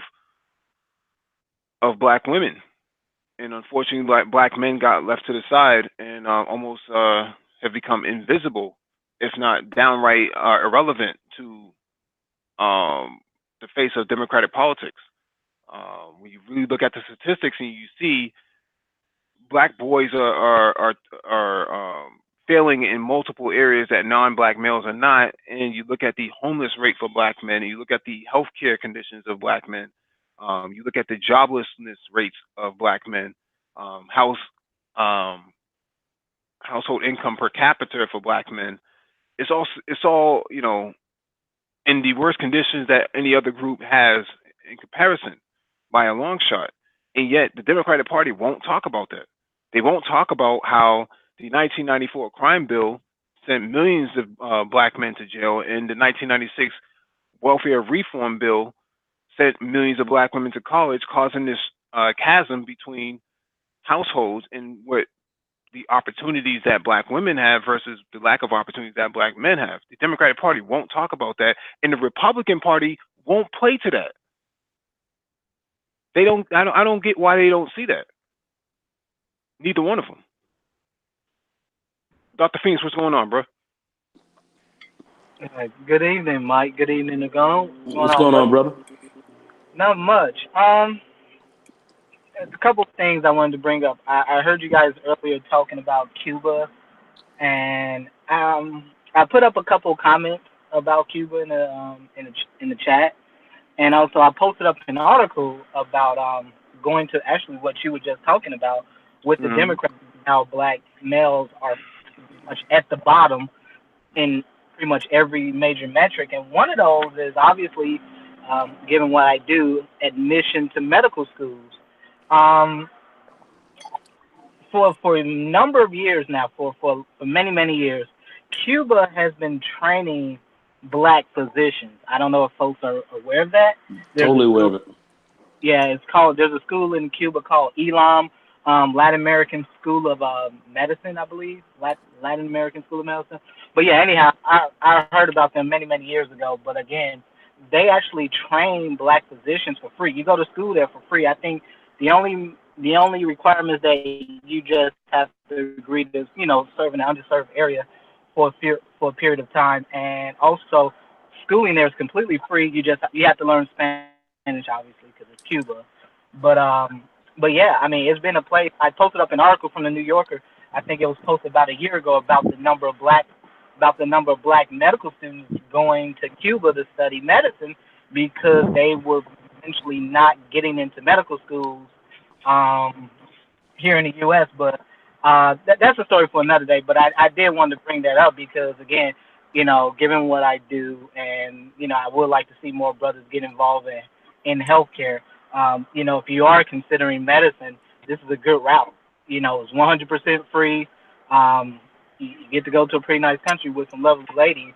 Not to mention the fact that Cuba leads the world in not just the training of physicians in underserved countries and communities, but also in HIV/AIDS treatment modality. Cuba has long been pretty much the gold standard for HIV/AIDS treatment internationally. And I don't know if you brothers are familiar, but I did also post this up in the chat as well. But there was during Hurricane Katrina, Fidel Castro did offer to send thousands of physicians from Cuba to the U.S.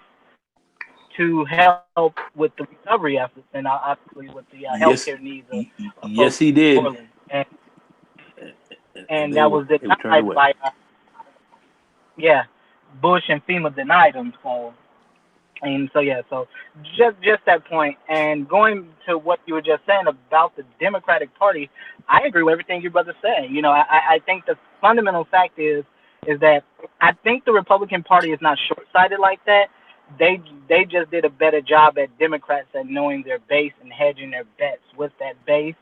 Democrats try to be everything to everyone, and they found out in 2016 just doesn't work for them. The, the, And they're about to find out in 2020 that's not going to work for them.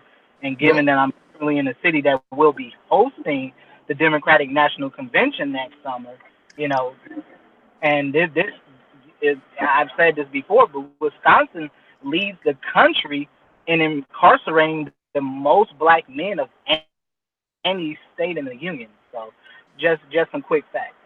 yeah, you're hitting it, kind of straight on the head. The Republicans, what they do is they stick to their message. They have a message. They have a narrative that they run, and they don't vary from it. They don't. The And problem. and the Democrats have tried, like you said, to be everything to everyone, to be in fact a more of you know a cooler color of the Republican Party, but it's just it's still semi pretty much Republican as well. And why are people going to vote for the same thing? If you're going to be representing the same thing, you've got to make a clear difference. And we saw that in the last election with Bernie. People said, "Hey, you're going to go with this, go very strong, progressive, and shoot your best shot that way." The, That's what the Democrats should do, but they're not smart enough to do that. Anyway, go ahead. the problem with the Republican Party is that the face of it is extremely racist, right? It's white male. It's very patriarchal, and it seems to be inconsistent with um the message that black men want to get out, right, or have their voice heard from. So without being called a sellout. So that really hurts the Republican Party's ability to expand beyond the white male. Um, when it comes to the Democratic Party, as we mentioned earlier, they largely ignore black men unless they're a part of that alphabet group, and that really hurts their party as well.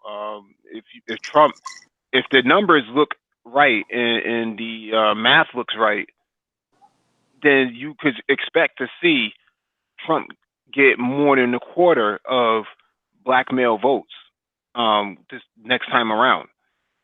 Especially with the way if with the way the economy is going, he may very well end up getting it in his favor. because the Democratic Party refuses to acknowledge the black male. Unless he's dead. Unless he's dead.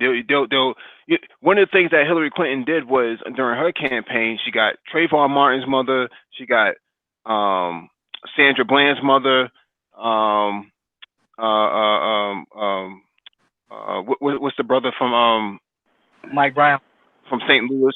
Mike Brown's mother, right? Yeah. She had about 4 or 5 black mothers with her on stage, and all these men that had died had fathers. And largely ignored them. Yeah, that's why I really think what we're going to see here is, once again, I think we're going to see black people not be, they're not going to be that active at the polls again. Mm-hmm. I think 2 million of us sat out the last election. 2 million of us did not go to the polls. That was a big difference, in some of the key states that Hillary would have, lost in. Because really, the president, won it, by just 3 states, really, that gave him the election. Mm-hmm. But I don't think black people are going to come out very heavily for this, and I think black men are going to largely just keep working, doing their thing, and they're going to sit this one out as well. It's unfortunately what I see coming down the pike. I do hope I'm wrong. Hopefully we can come out, but that's what I think. Well, you had someone like Stacey Abrams in Georgia pushing for sanctuary cities in predominantly black neighborhoods. You got to make this make sense. I mean, she damn near won that. She damn near won that election, which is unbelievable. And actually, even won in Newt Gingrich's old district. Mm-hmm. So that found that kind of interesting. But that was kind of out there. That was kind of out there. I guess local elections are one thing. I don't know how people are going to feel about this. This big one. This big one. I don't know. We did come out and did play a role in the last in the midterms, but I don't know how we're going to come out in this one. I don't know how it's going to come out. I don't think black men are going to be coming out very heavily for a lot of people in this Democratic regime.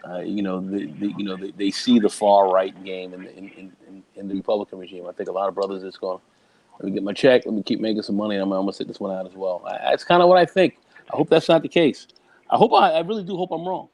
I really do hope I'm wrong. Take into consideration the DNC hacking scandal. The FBI requested the DNC server for investigation, and they were denied that. And the DNC handed over the server to CrowdStrike, who botched the whole entire operation by falsifying information that the Russians did hack the server, when it turns out that there was no hack involved at all. So the Democratic Party doesn't look very trustworthy going into this, especially with this Jeffrey Epstein case that just popped up. The Lolita Express. These guys love.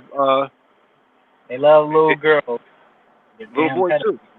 Yeah, I mean they're pedophiles. And to go back to what Nagone said about Stacey Abrams, I mean you had 2 major gubernatorial candidates on the Democratic ticket in 2016. So you had Stacey Abrams in Georgia, and right below it you had what was the other guy? I can't think of the guy's name. Why am I forgetting his name? But he's out of Tallahassee, Florida. Yeah, Andrew. I think that was his name, Andrew Gilliam. Gilliam, yes, Gilliam, yeah. Exactly. Yeah. But Stacey Abrams, now they brought out the big guns for her. I mean, they had Oprah campaigning for her and everyone. I mean, they brought out the big guns for her. She lost for 2 reasons. 1, white women broke heavily for the Republican guy, and 2, because it was like 15% of black men voted for the Republican as well. So I also think, kind of like Greg Palast, who actually sued the state to put a lot of black people back on the ballot. There was a heavy voter suppression.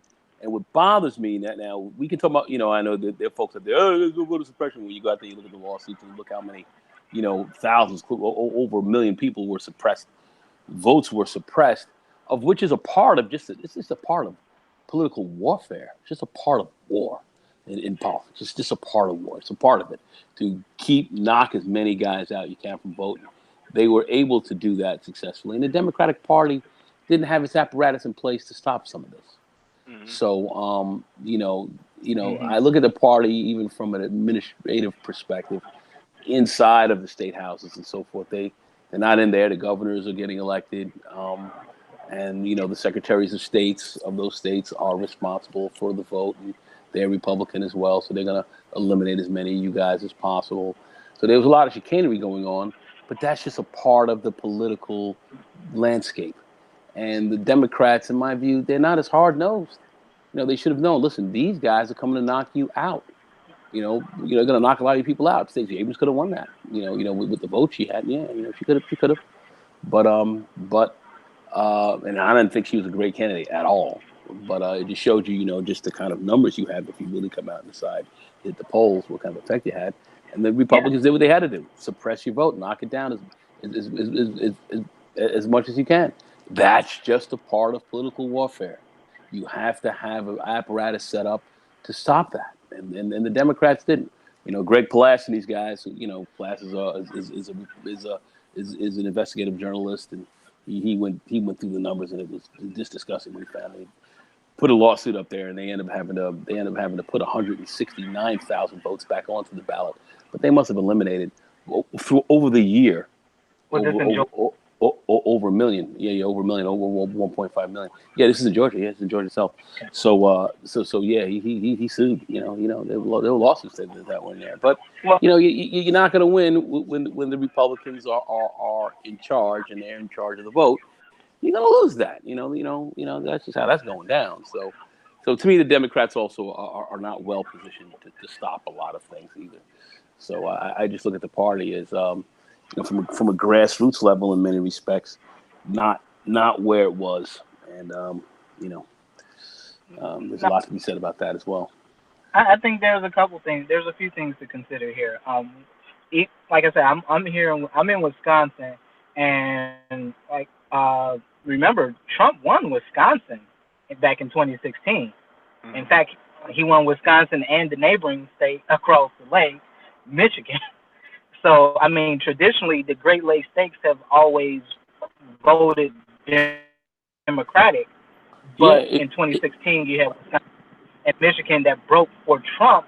And a huge part of that is because when we had Governor Scott Walker in, he's a Republican, but they gerrymandered pretty much every single district in the state. And especially here in Milwaukee County, and they redrew all the district lines and all of that, and it was so blatantly obvious how they redrew it, and it was just completely racial, and obviously in the way they did it, that they actually had to get sued in court, and they had to get sued in court. The Supreme Court actually struck down what they did, stating that it was clearly racist, and there was clearly segregation and racist policy involved with the gerrymandering of the district, but more importantly. Again, going back to what I said about Milwaukee, it's specifically because this is where the bulk of your black population is at in Wisconsin, is in Milwaukee. Most there was a huge purge in voters here in Milwaukee, and they had some fairly draconian rules here in Wisconsin as a whole when it comes to voting and all of that. But again, you're right on the money talking about how, them winning Wisconsin, and essentially after Obama came into office, they put in a strategy in place to take over most of the governorships within the state, within all 50 states, and they succeeded at doing mostly that. And so they redrew all of the district lines and gerrymandered pretty much every state that they took over in the last decade. And so, I mean, you have all of these states that pretty much have had their districts redrawn, and they were some of the most obviously racially redrawn districts where it was a clear advantage for Republican candidates. And so again, what you're seeing in play now is that advantage that they've been able to accrue over the last decade. And obviously, Democrats have just been wholly unorganized and they've always been unorganized to be exact. You know, all good points you're bringing up because you're dead on the money. And you know, the reason why we saw some of these seats in the last midterm election kind of turn around was because of those lawsuits that came through the department, you know, through the DOJ, and they literally had to, you know, reapportion these seats in a way that was fair and balanced. You know, you can't have, you know, Senate seats all white, you know, and drawing out the black. I mean, it's just drawing out the black districts and stuff, and congressional seats. It's crazy. Can't have it.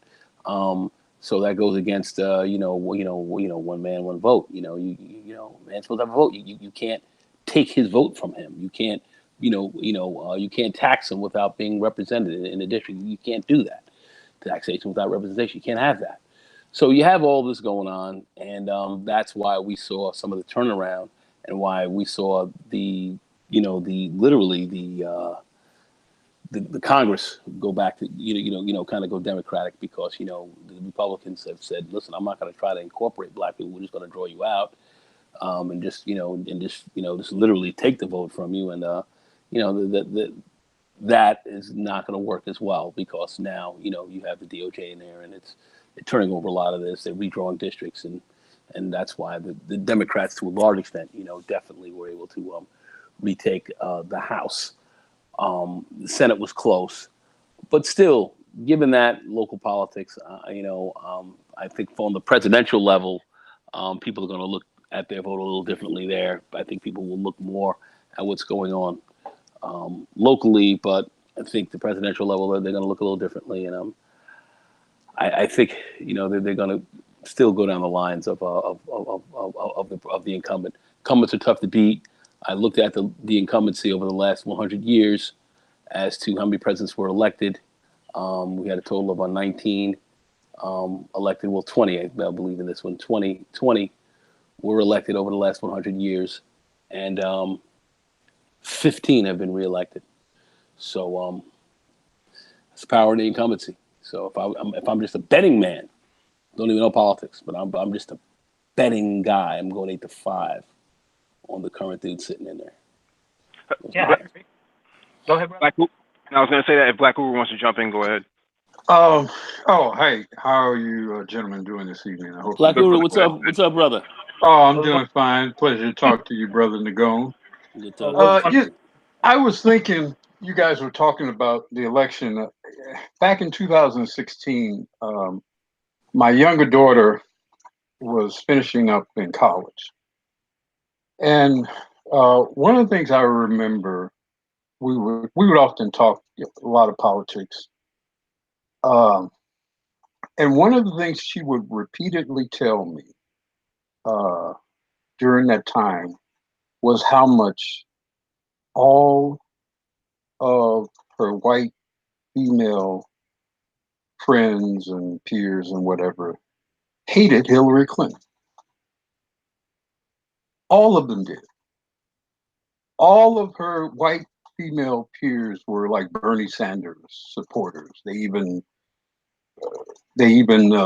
participated in his campaign and so forth and so on. And then when the general election went down, it didn't surprise me that Trump got 55% of the white female vote. A lot of white women in particular had a real issue with Hillary Clinton in particular. And if you compare it, and this is just how dramatic the difference was. Now, if you can compare that to Obama during both of his elections, he got well over 50%. I think it was 55 or 56% of the white female vote.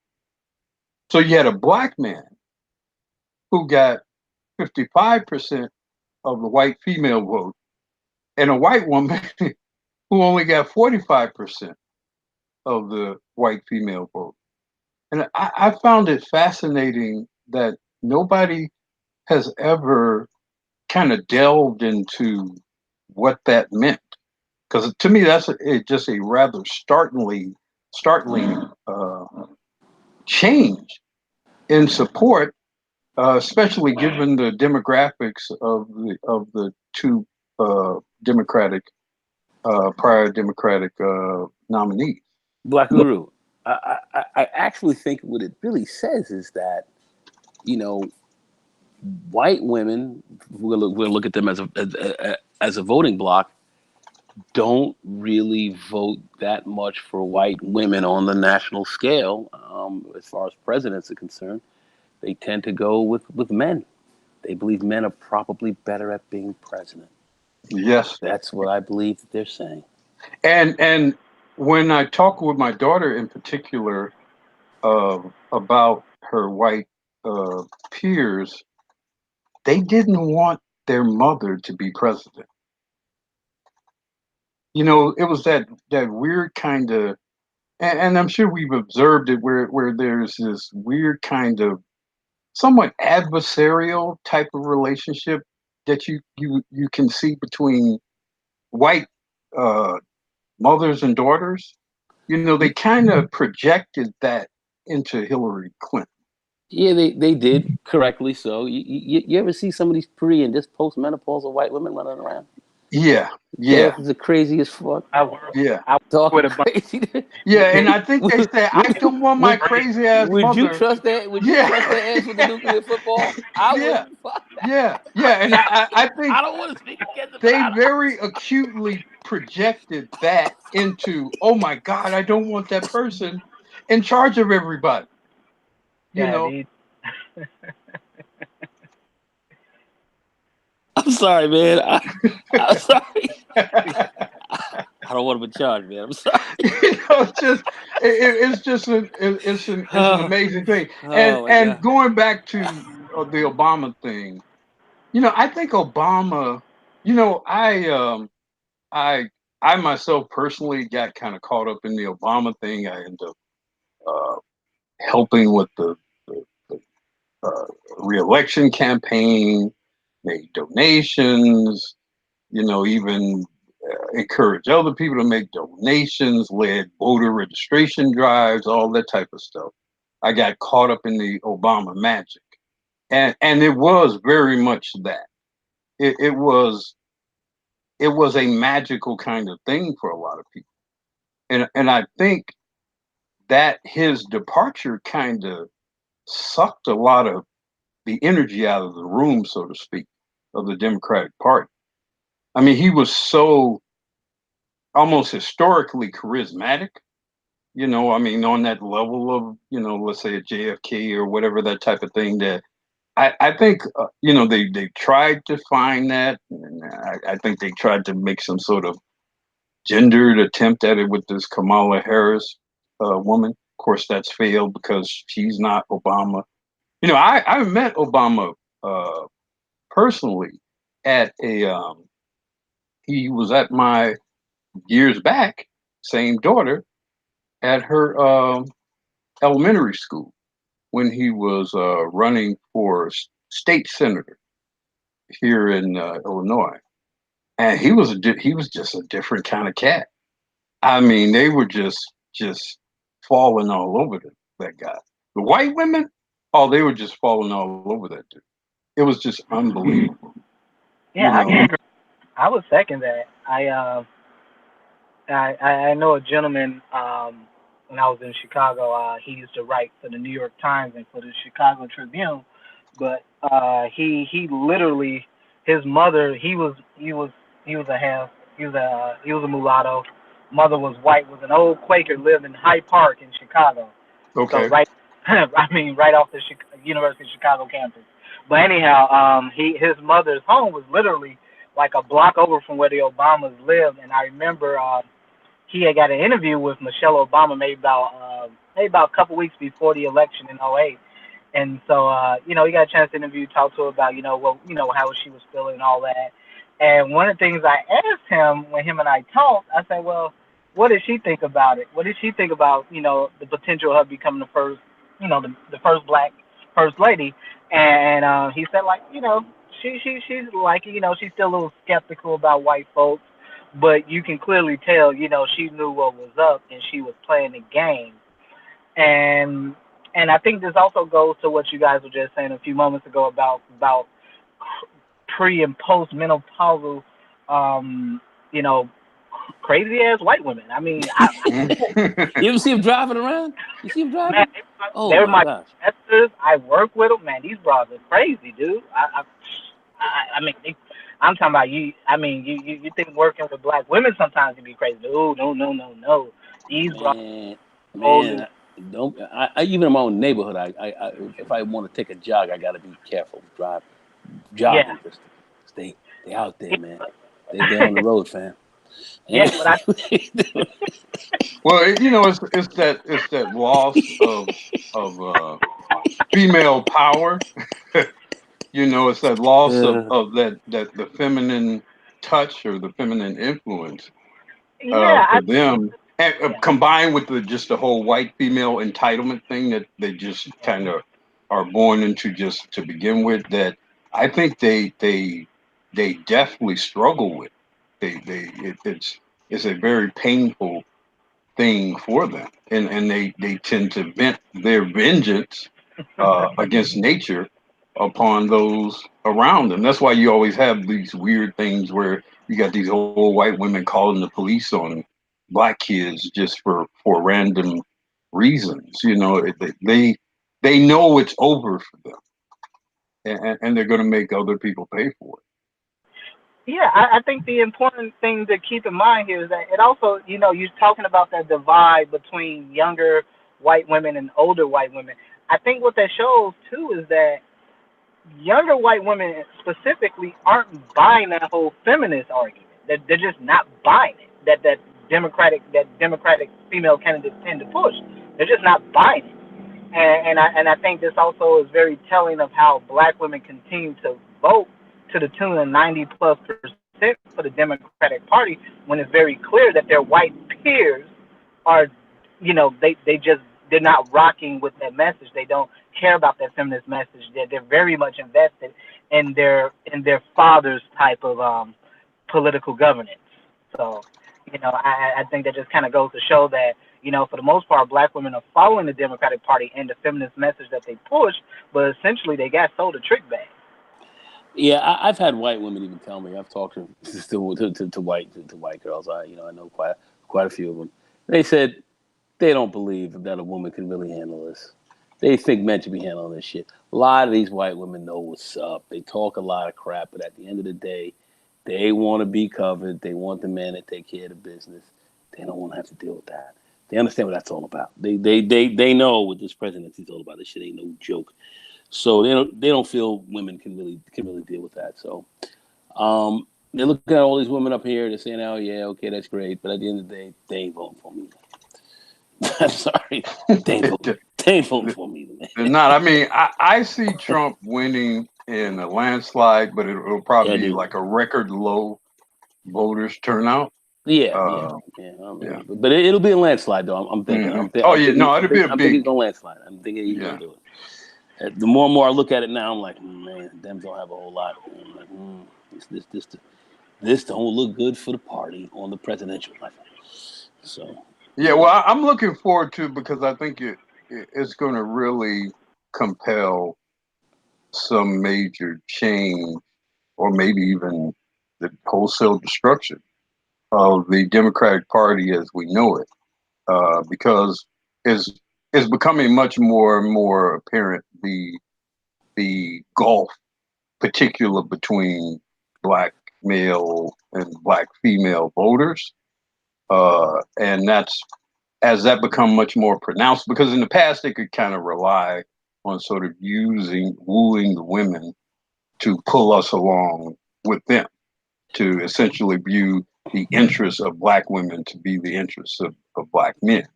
they tried And to. You hitting that right in the head. They tried to run that. They're seeing pushback from it. They screwed up. The Democrats are going to have to get back to the basics, to the fundamental precepts of the Democratic Party: labor, progressive movement, an inclusive party, civil rights, these types of things that the party was supposed to be built on. Now we know we know it hasn't been built on that. We've seen under a Democratic president we got jailed at heavier levels more than almost at any other time in history. But they're gonna have to stick to those precepts that they talked about before.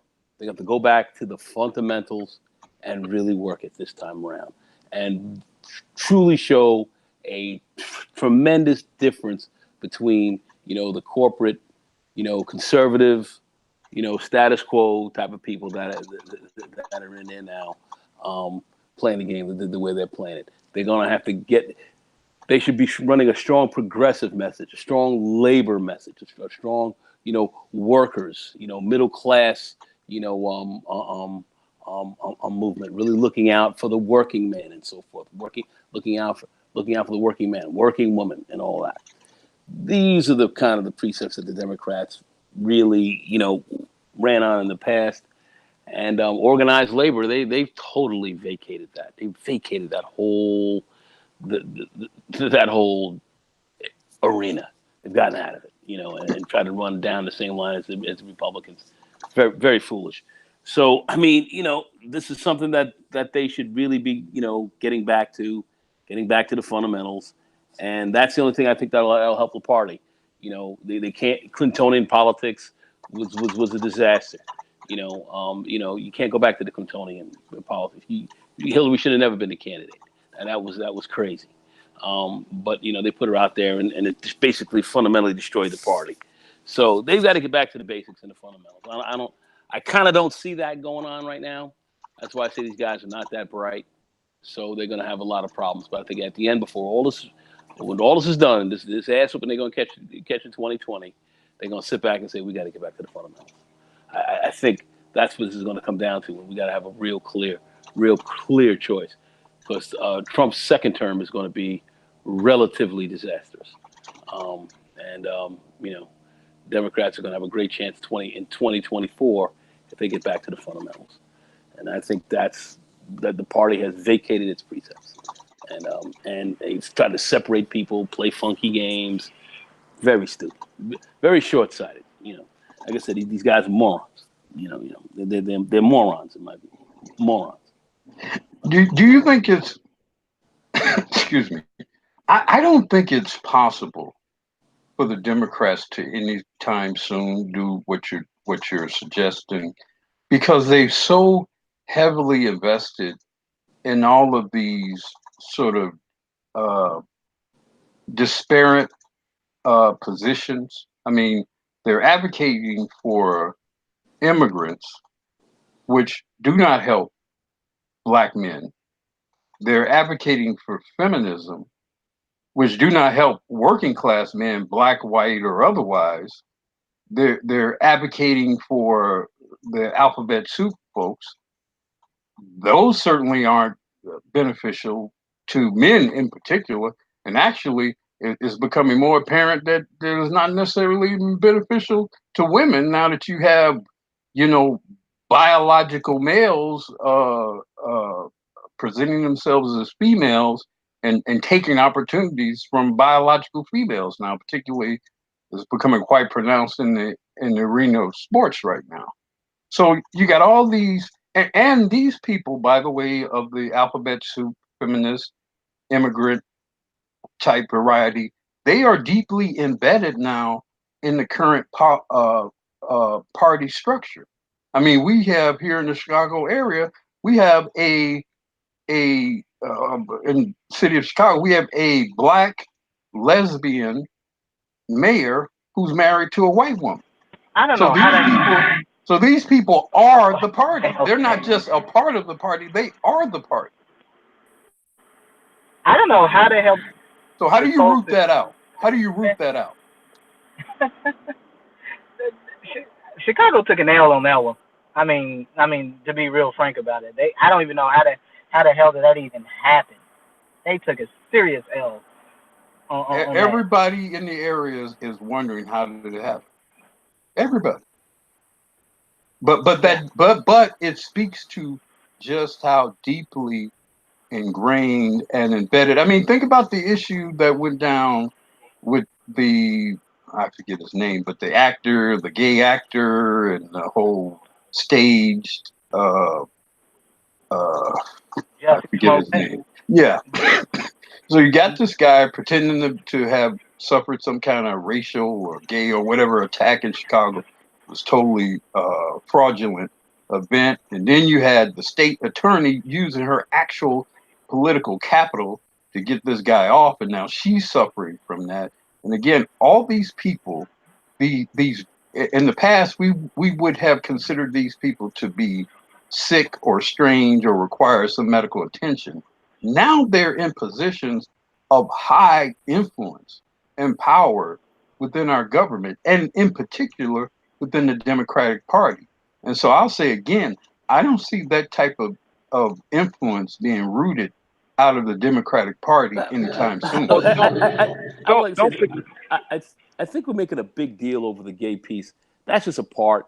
You got gays, Republican gays in the Democratic Party as well, and gays are sophisticated and they how to play both sides of the fence. They're actually a fairly sophisticated voting a voting bloc.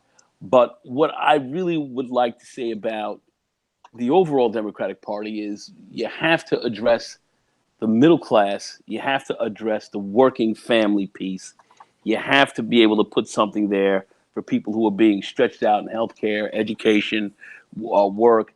You have to be able to address these key fundamental issues. And the Democrats have vacated on that. That was their base. They vacated the working middle class worker. But That's my Well, that's what they vacated. They've gotten away from that, well, and let's talk.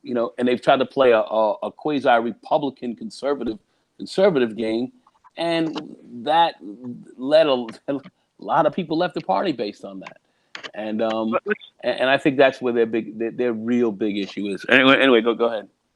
No, I was just gonna say let's also take into consideration what Angela Rye and Simone Sanders did to their brother rapper. What's his Uncle name? is it Uncle Luke? Yeah, oh yeah, you okay? I know you're talking about. Yeah, yeah, yeah. So basically telling him to shut up. I mean, that's the sort of power that black women have within the party itself. They are the party, and that's the way how they see it. And it brings me to the question: maybe should black men think about creating their own party? That's definitely something we absolutely should have. We should have our own party, but we should also have influence in the Republican and Democratic parties as well. We need to be sophisticated, and play it at a sophisticated level. But I don't see us doing that. I don't see us pulling together a black men's party. It'd be great if we did. Um, but still, we could leverage our votes in some very key ways by also putting a lot of pressure on whatever candidates are there to say deliver what we want. We have to come up with an agenda as well. I believe we do have an agenda, but I don't know why people are not pushing it as far as what do we want and what are we going to vote on, and really look at things more from an interest level as opposed to just a party level. Because I really don't believe that partisan politics is the way to go for our community. I think we should utilize every party with respect to interests and play that. I always believe, my father taught me from a very young age, ethnic politics supersedes party labels. The older I get, the more I believe in that, and that's what every other group out here plays. And I think we have to be much more sophisticated at playing that and getting out of each party what we can, as opposed to just stacking up heavily in the Republican or Democrat or whatever, because they're eating out of the same troughs at the end of the day. They're being paid and they're being lobbied and sold by the same people. It's the same money going in the Republican and Democrats' hands, and many of these candidates are cross-endorsed at the top. And you have to understand the money in the sophisticated game that's being played on the party level.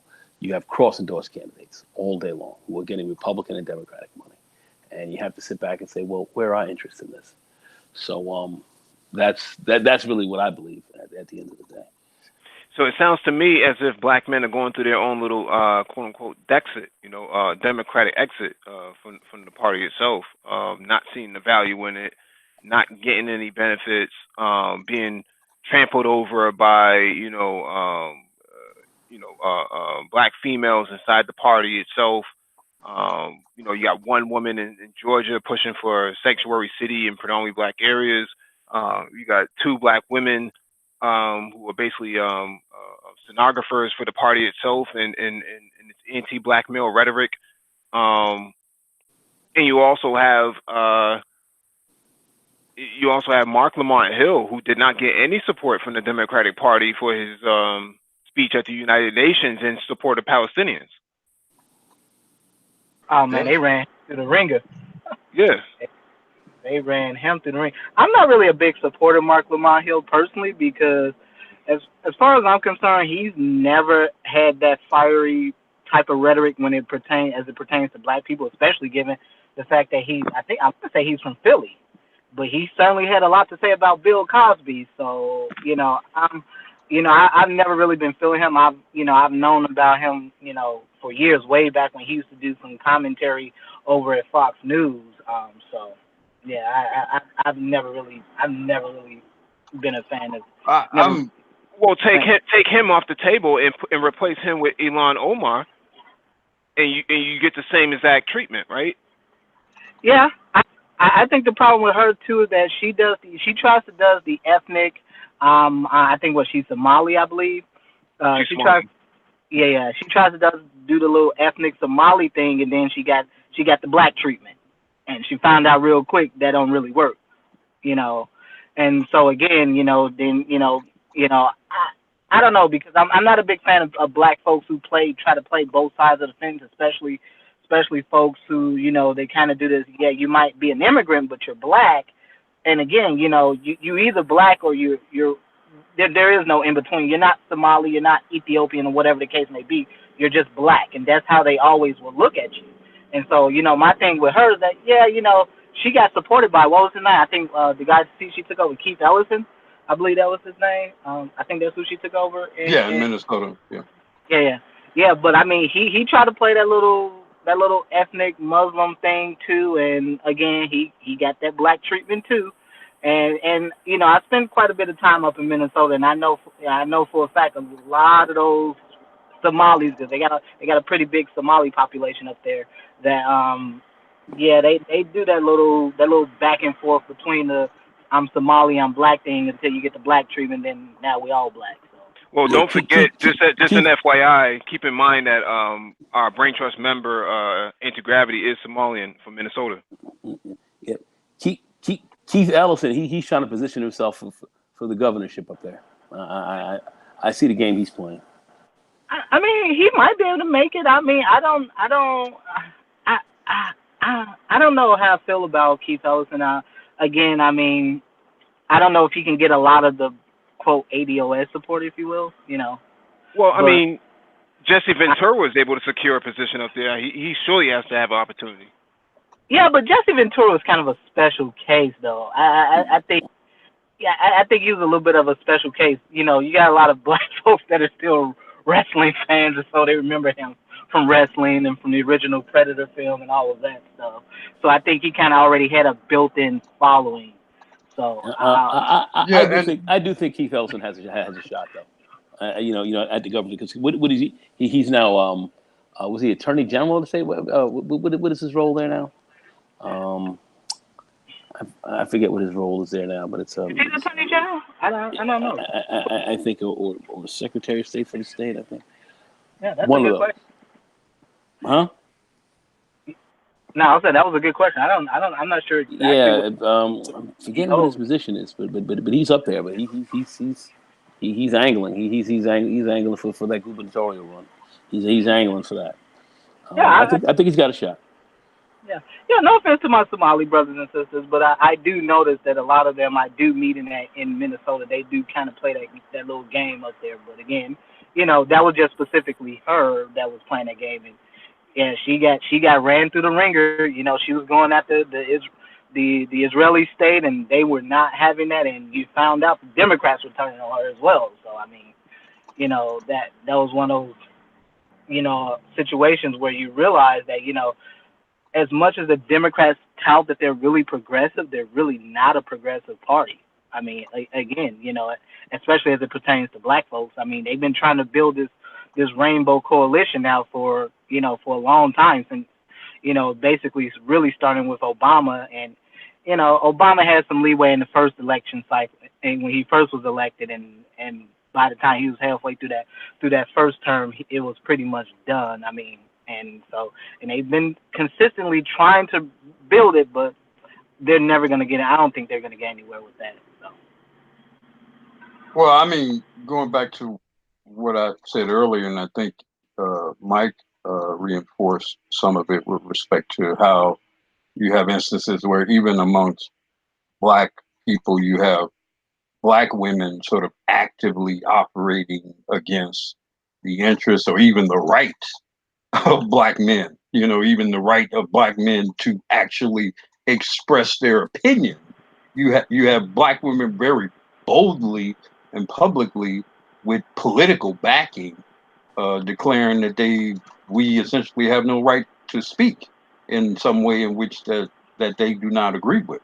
So I mean, even with our Big own mistakes. Big even with mistakes. our own group, we have that type of friction. So the whole notion of us being able to ally with some other groups is just ridiculous. It's not even feasible, I given would how agree. we.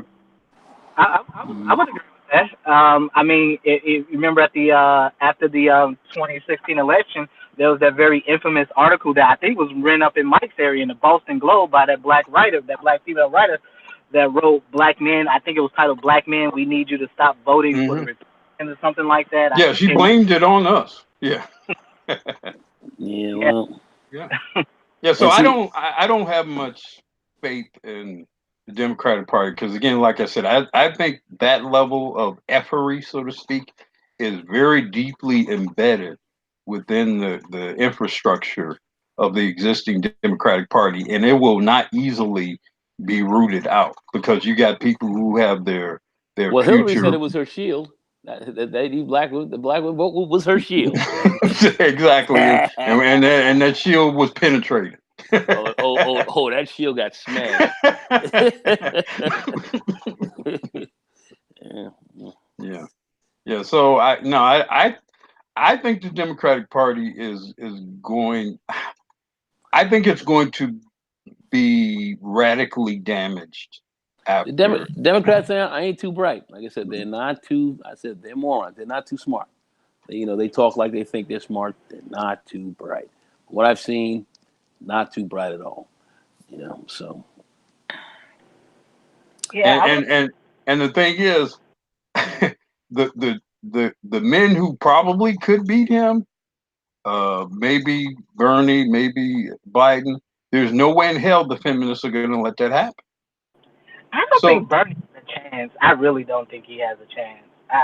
I think Bernie burned too many bridges with black folks earlier this year. I don't think he has a chance at all. I well, I think mean, you probably, Bernie's best chance was in 2016, yeah. and they smothered the baby in the crib. The Democratic Party did that themselves. Hillary bought the party off, and bang zoom. Nobody else was going to get it but her. I to be quite frank, we really looking at the party right now and looking at the shambles that it's in. I blame it on the Clintons. I blame To- that on them, man. totally, I totally. blame that on them. Hillary's old funky ass should have never been out there. But you know what they put her out there. She couldn't run 50 states, passing out and falling out in front of fainting and all. She was the worst. I mean, but the party is gonna have to rebuild. They're gonna have to rebuild, man. This is and this ass whooping they're getting ready to take in 2020 is going to be legendary. And they're gonna have to sit back and really regroup after this, especially from a presidential perspective. But yeah, I I would agree. like the. Oh, please, no, Doctor Phoenix, please. No, I don't have nothing to say. Go ahead. Well, no, I was going to say I am very intrigued by the notion of sort of a black man party of some sort. Um, And, I think one of the first things, and I've mentioned this before, and I know it probably doesn't have a snowball chance in hell, but I would say the top of any sort of political agenda for Black men in particular should be our reproductive liberty, our ability to disclaim uh, financial and legal responsibility for children we do not want, just as in the same way that women can do so. Because I think much of what hampers us is the ability of our women to lord over our progeny. And until we can gain some equal footing in that area, we're forever scrambling to make up for the fact that women dominate our lives from the very beginning.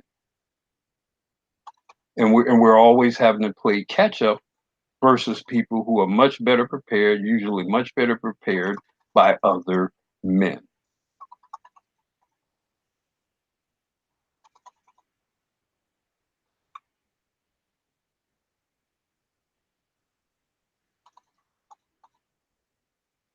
Hello? Yeah, we can hear you. Oh, pardon me. I thought I got cut off. So Yeah, yeah, so yeah, I would like to start some sort of movement. I don't know if it would be done best by a political party or some other method, but I I almost think there should be sort of a blackmail Roe v. Wade, if you will. Oh, but Nagone has advocated in the past about leveraging the Green Party, if I remember correctly. Well, maybe that's the leveraging the way. Green Party, Maybe taking over the that's Green Party, right? maybe that's what you do. You take over their infrastructure. You get Take it some over. charismatic black men in there. Your Obama 2.0 types in there, and take that thing over. And you know maybe that's how you do it. Well, it's something that that would serve well as well, and it would be terrifying to many Americans on the political side. It would be terrifying. These brothers are loading up. This is terrifying. So a lot of people will get galvanized behind that, and you could put a lot of pressure on a lot of institutions with, with, with that type of movement. A lot of pressure. A lot of pressure.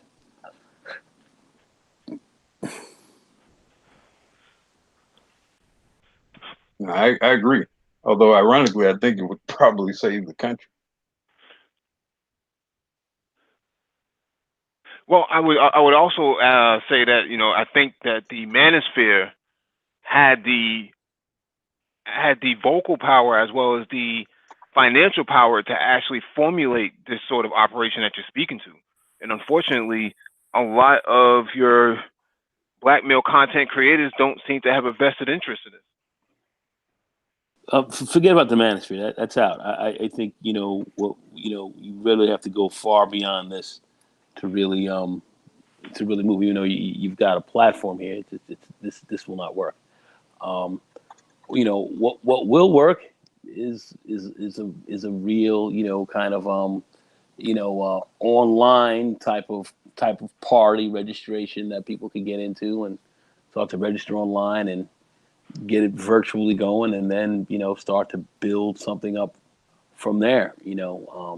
It could come from an offshoot of some content creators and some people who may come out of the manosphere that you might link up with others outside. It's a possibility. But as far as the manosphere is concerned, the way things are rolling inside of it now, that's it's almost a ridiculous notion. That couldn't happen. I don't know. I tend to think of things in terms of increment and ebb and flow. I think there certainly are moments where there is much to be desired with respect to how things are, or how particularly the current zeitgeist is, maybe in the manosphere. But I tend, and maybe this is the wide-eyed optimist in me, but I tend to think that as we go on and as we talk more and more and more, some of it will be frivolous, But I think we are men, and most of those, even those of us who may be somewhat uh, foolish in some of our behavior, I think over time we're moving in a positive direction. And I think what you do here in particular in the Black Brain Trust, I foresee it growing over time. I foresee interest in maybe some of the more sensational aspects of what goes on in the manosphere. I foresee that waning, and some of us, maybe as some of us get a little older and certain aspects of our lives become much more serious, and we begin to view the preciousness of our time more. I think we'll move more to. I think more of us will move towards more productive pursuits.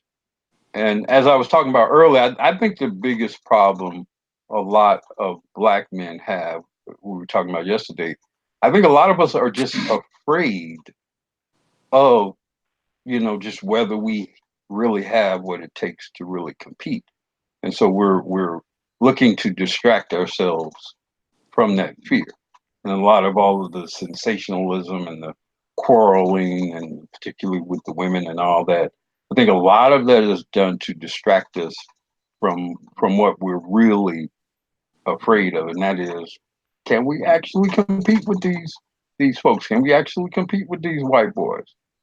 You know. You know, I also think it. I also yeah. think it's a. I also think it's a literacy issue. I think many black men, if you're using a manosphere as a reference point, I think it's a literacy issue. I think a lot of brothers just don't do enough reading.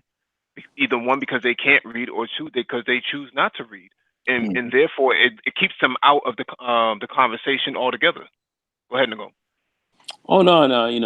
I'm just kind of agreeing with both points. That were made from Black Uhuru and you too, Mike. I mean, I think the toxicity that we have in the manosphere is a big problem. That's why I say as of right now, it's not really possible. Brothers, they can't get together and really think through this properly with just all the stuff that's going on right now. But um, maybe at some point in time, it just washes itself out and clears out. Maybe down the line, something like this could be done because a lot of eyes are going to be here, a lot of money is going to be here as well. So it would be a great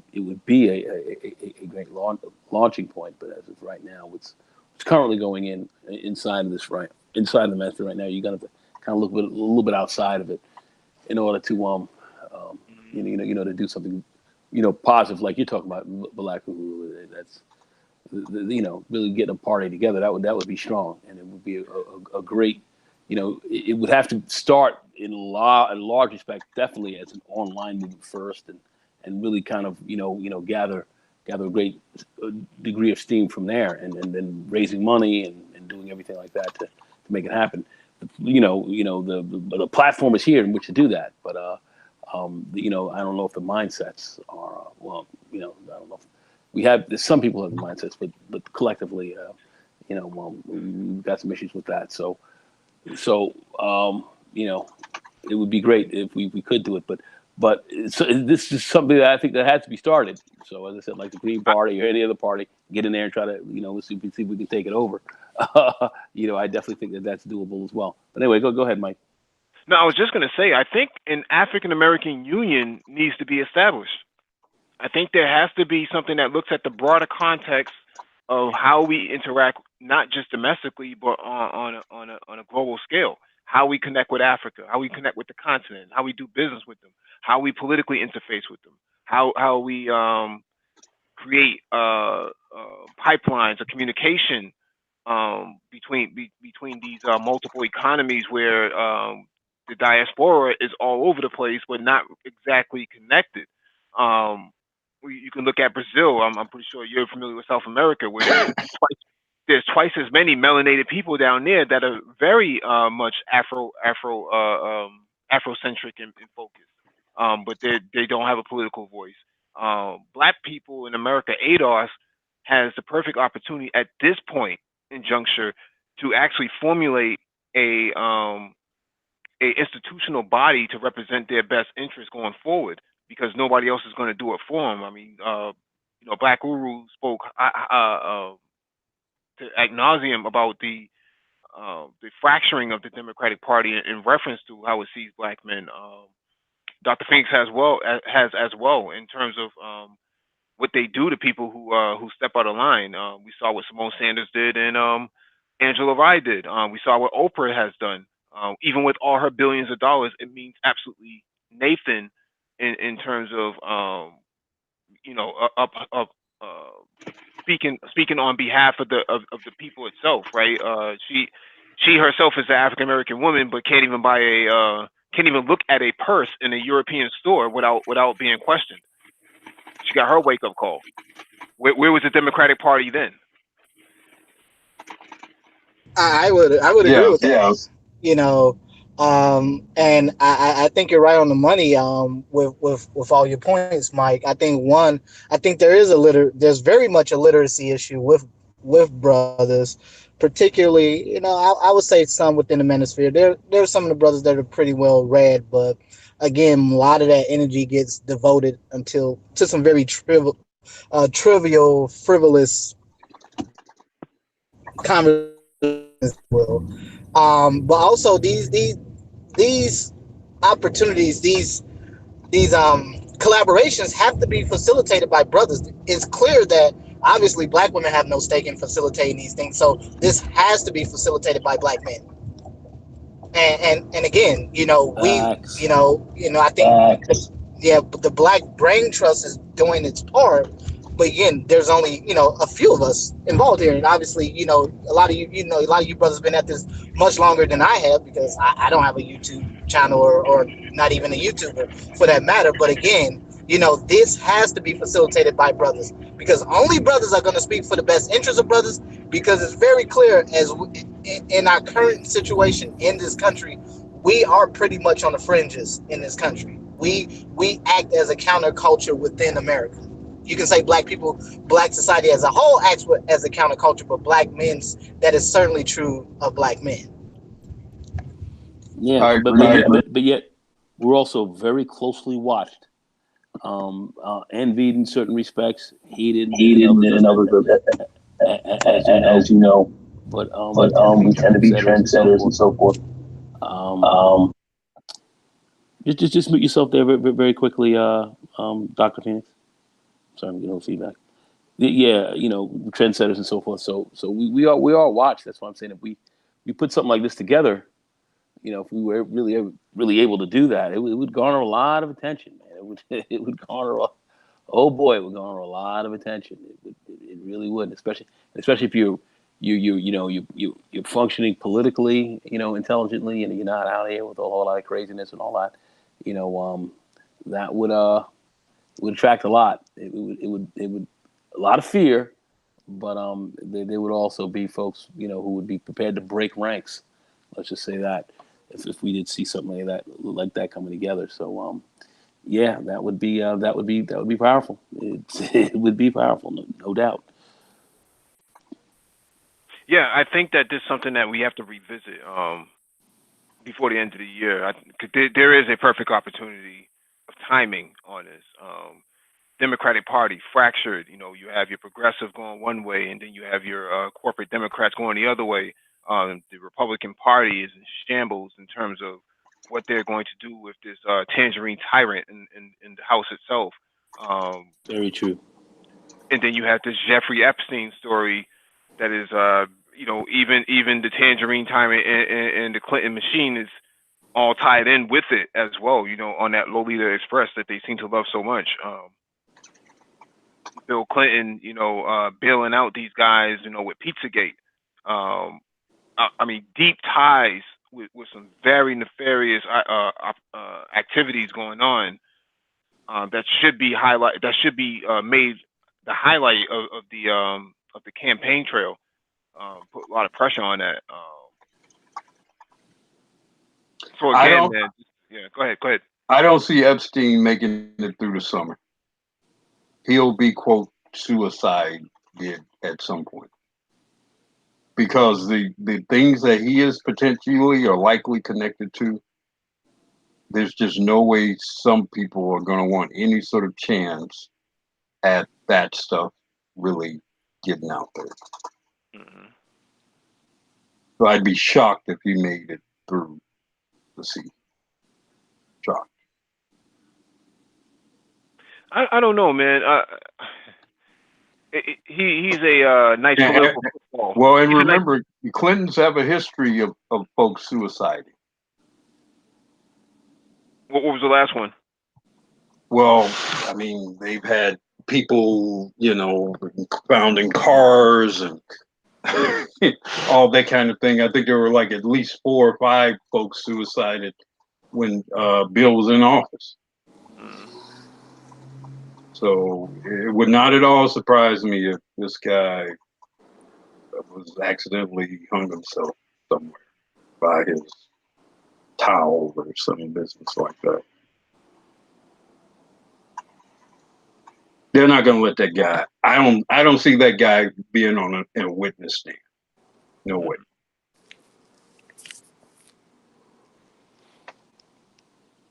But I wanted to go back to what you guys were talking about with literacy. Mm-hmm. I remember when I was in. I guess I was in grade school. And I was, I guess, one of the smart kids, so to speak. And I remember the other brothers that were in class, and they were kind of uh, the guys who kind of got into trouble at some point. They ended up in juvenile type stuff or whatever.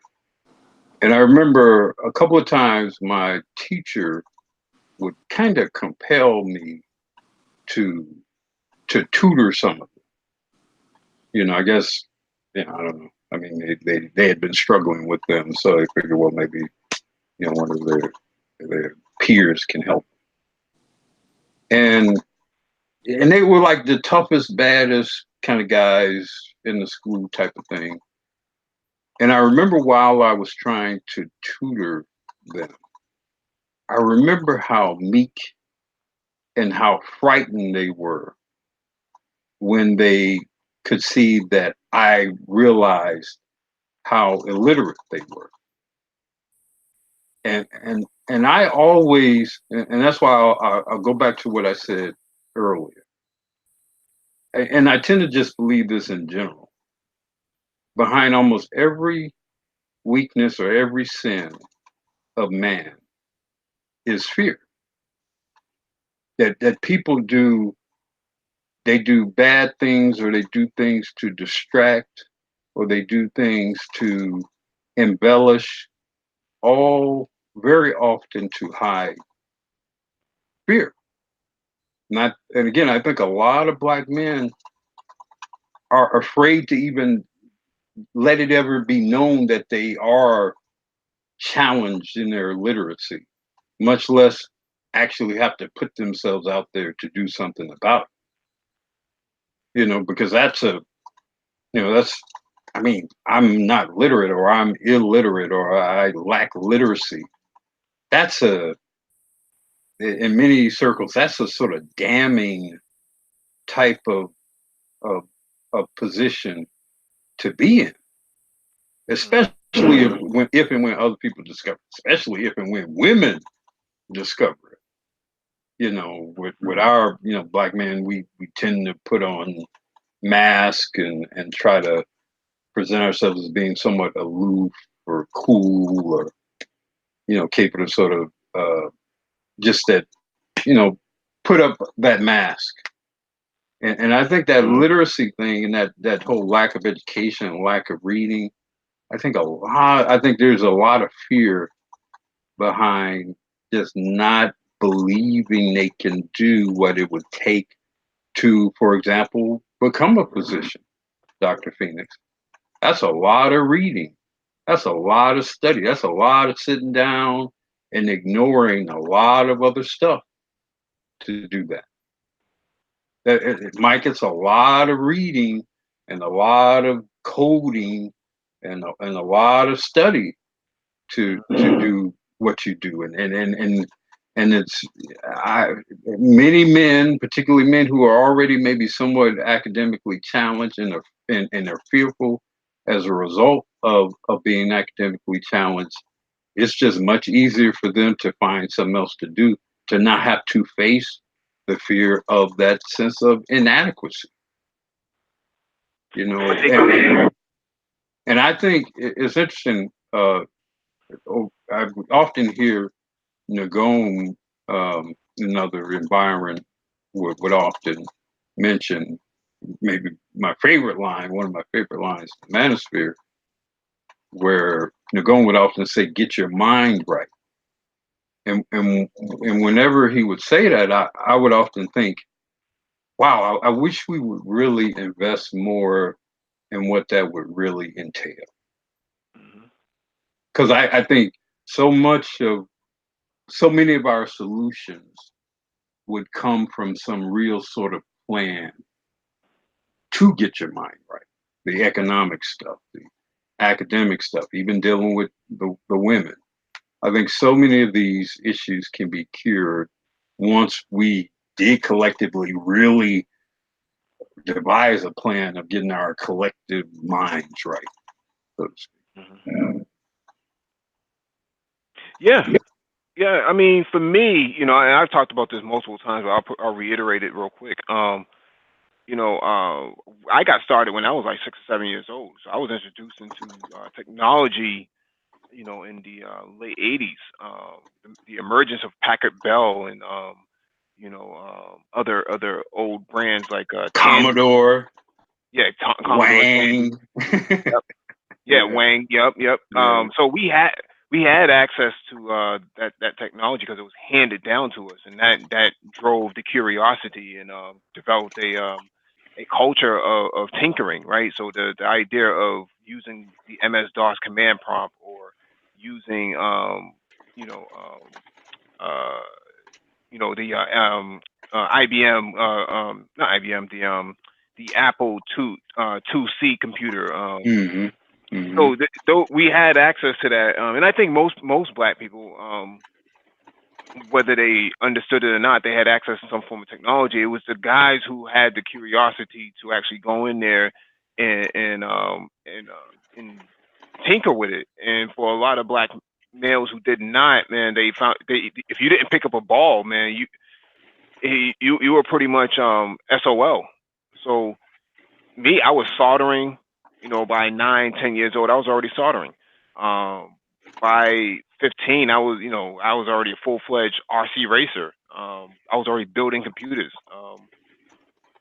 That was my cheap way of getting into racing because we couldn't afford, go karts and stuff like that. We didn't have tracks or something like that. So cheapest way to get into racing was through RC cars. So I'm saying that there has to be a culture of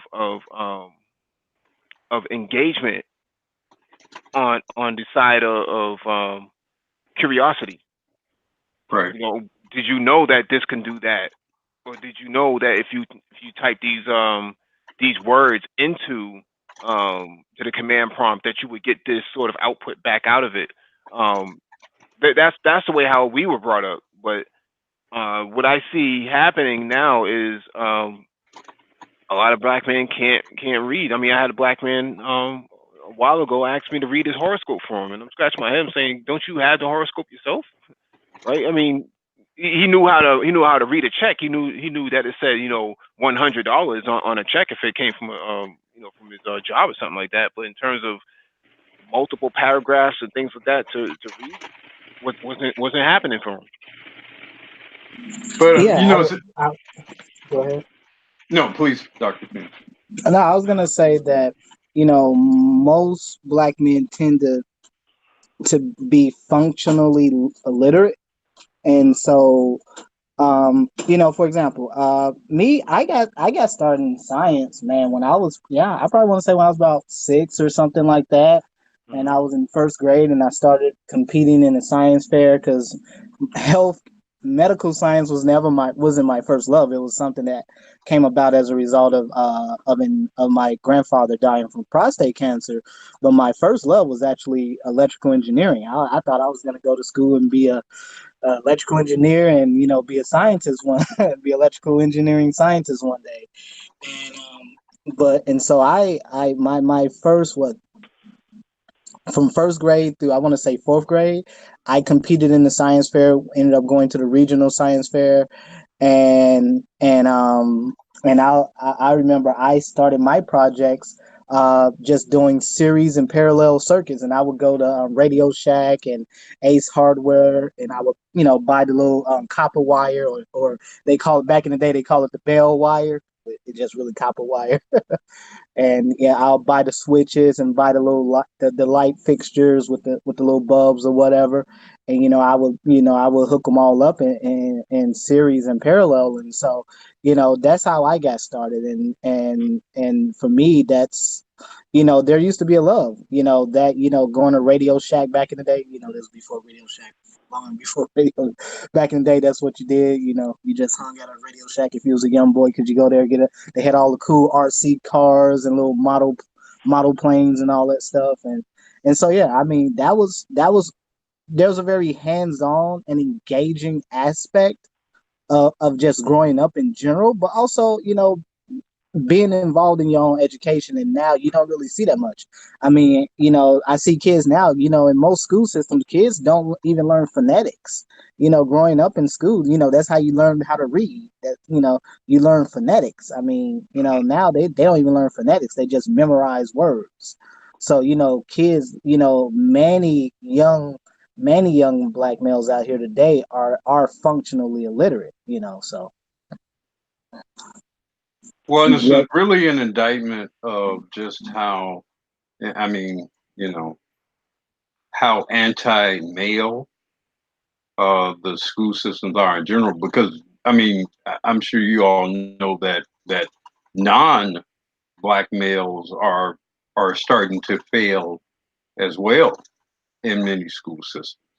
That the collegiate graduate rates are disproportionately female, starting to be across the board in Yeah, I terms think of you're seeing that with white. That's definitely true of white males, I would say. and Um, Latinos as well. yeah, I mean Latinos. The rates for Latino males and black males have been pretty similar. They've been pretty close to each other in that regard. I mean the Latinos might have been slightly higher, but they've been pretty close. So I yeah, mean, I would. it's interesting that we just have allowed a system to evolve that clearly, if it doesn't undermine the male student who's not in some sort of special schooling or private schooling or whatever, if it doesn't actively undermine them, it certainly does not do anything to specifically assist them. While concurrent with that, there are myriad programs specifically for females. It may be for females in general. Then there may be some specifically for black females in specific. Just so there's myriad pro and all this Title IX and all this type of stuff that specifically actively help females.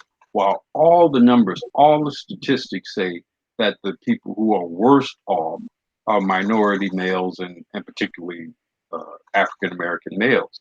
It's like we're in some kind of bizarro world of some sort where up is down and down is up, and we see that is true, and we either don't care or are actually in support of how bizarre things are. Yeah, I remember back as an undergrad, I talked about me being a Ronald E. McNair scholar, and the interesting thing is that one of the things you do, and I talked about this previously, um, is that you have to recruit the next cohort. Well, not recruit, but you're kind of responsible for letting other students, and trying to get the new cohort of scholars into the program. And so I did go to a number of black males. The problem that I found, most of them, I mean, I would say most of them, none of them were interested. So you do have programs that are targeted at black males. It's just that many of them have such low enrollment from black males that they just ultimately end up either, shuttering the programs, or they just start they give them to other groups of males, or even black women. So that's what, at least that's what I see when I was in, at the academic level, at the collegiate level. I would say is that there are programs. I'm not gonna say they're specifically catered towards black males, but certainly they were looking to get black males, and the problem was just trying to get black males to enroll and to take an interest. I mean, again, if are being a Ronald E. McNair scholar, I talked about it before. There are just so many benefits that come from it. I mean, being able to apply to grad school for free. They pay for you if you have to take the GRE or something like that. They'll pay. It's all that's paid for. You get to travel to top tier universities and colleges and such. Throughout the country. You get to do research projects. I mean, you do research and you ultimately end up writing a really pretty much a thesis at the end of it. And again, so I mean, it becomes a good point to start out your career with whatever it is, no matter what it is you're doing. And so again, just trying to get brothers into these programs is very difficult as a whole. So, but you have to have the infrastructure along the way that prepares them to really know and understand and appreciate what that opportunity is. You don't, if you compare it to other communities, that that kid who applies for the equivalent of that program at 22 probably started preparing to compete for that opportunity when he or she was 12. Versus with us, we don't even fully know or understand what something is until someone presents something to us and expect us to be excited about it, but we didn't know what it was leading up to that point. I remember excuse me, I remember when I passed the certified public accountant's exam, and the thing that was startling to me was I remember the responses. It was startling, the difference in the responses from like my black family versus that of white people that I had encountered. It was like the black people was like, "Yeah, that's nice, congratulations." The white people were looking at me like I was like a black unicorn or something. And the way they treated me, because they knew what the value of that was much more so than the black people did, and a lot of times these opportunities, like the great opportunity you described, very often we don't know what these things really mean. We've not been prepared to even understand what they mean and the great advantage that they afford to us. And so to me, that's as much a failure. I mean, obviously individually, it would be great if they understood and appreciated and capitalized on the opportunity. But to me, that's more of a failure of our culture, their family, their community, such that it didn't prepare them to capitalize on that type of opportunity. Yeah, I agree with that. Again, going back to just that experience I had in undergrad alone. I mean, I also had a fellowship. I was also I was also a critical care intern. So I did a number of things at the same time. However, one of the interesting things about me being a Ronald E. McNair Scholar was that it allowed me to work on NIH funded projects. I worked on NCI, which is the National Cancer Institute, which is one of the schools of the NIH.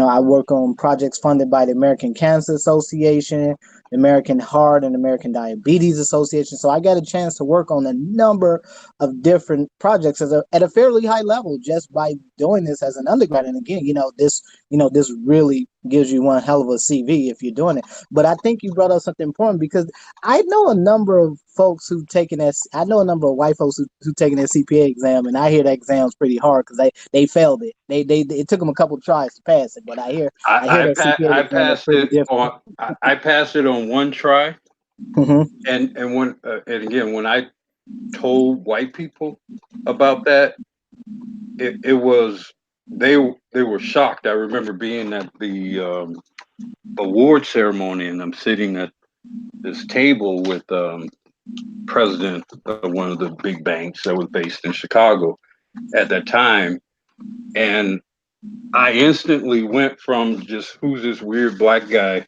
sitting at our table. He was there with his wife, to the guy giving me his card and offering me a job. I was in the club, and it was all just because I passed that exam. But I didn't know That's that. very, very I important. didn't know that as a kid. I didn't know the importance of that type of thing as a Yeah. child. But I'm sure his son did. I'm sure white guys at my peer level did. I knew they did because I saw how so many of them were crying when they were taking the exam and were struggling through getting through the 19 hours that it took to take it. So a lot of these things we don't know. We don't know, so we can't prepare ourselves to really compete for and to then appreciate the benefit of these opportunities, because we just don't have the familial and the communal infrastructure backing us. Yeah. That's something that we'll have to. That's something we'll have to pick up again on Saturday. Saturday's open chat before we start talking about teleportation for Black Tech Talk this Saturday. But we're gonna have to end this. That sounds should be exciting. interesting. Yeah. Yeah, we're gonna have to end it right here. Thank you all for joining us.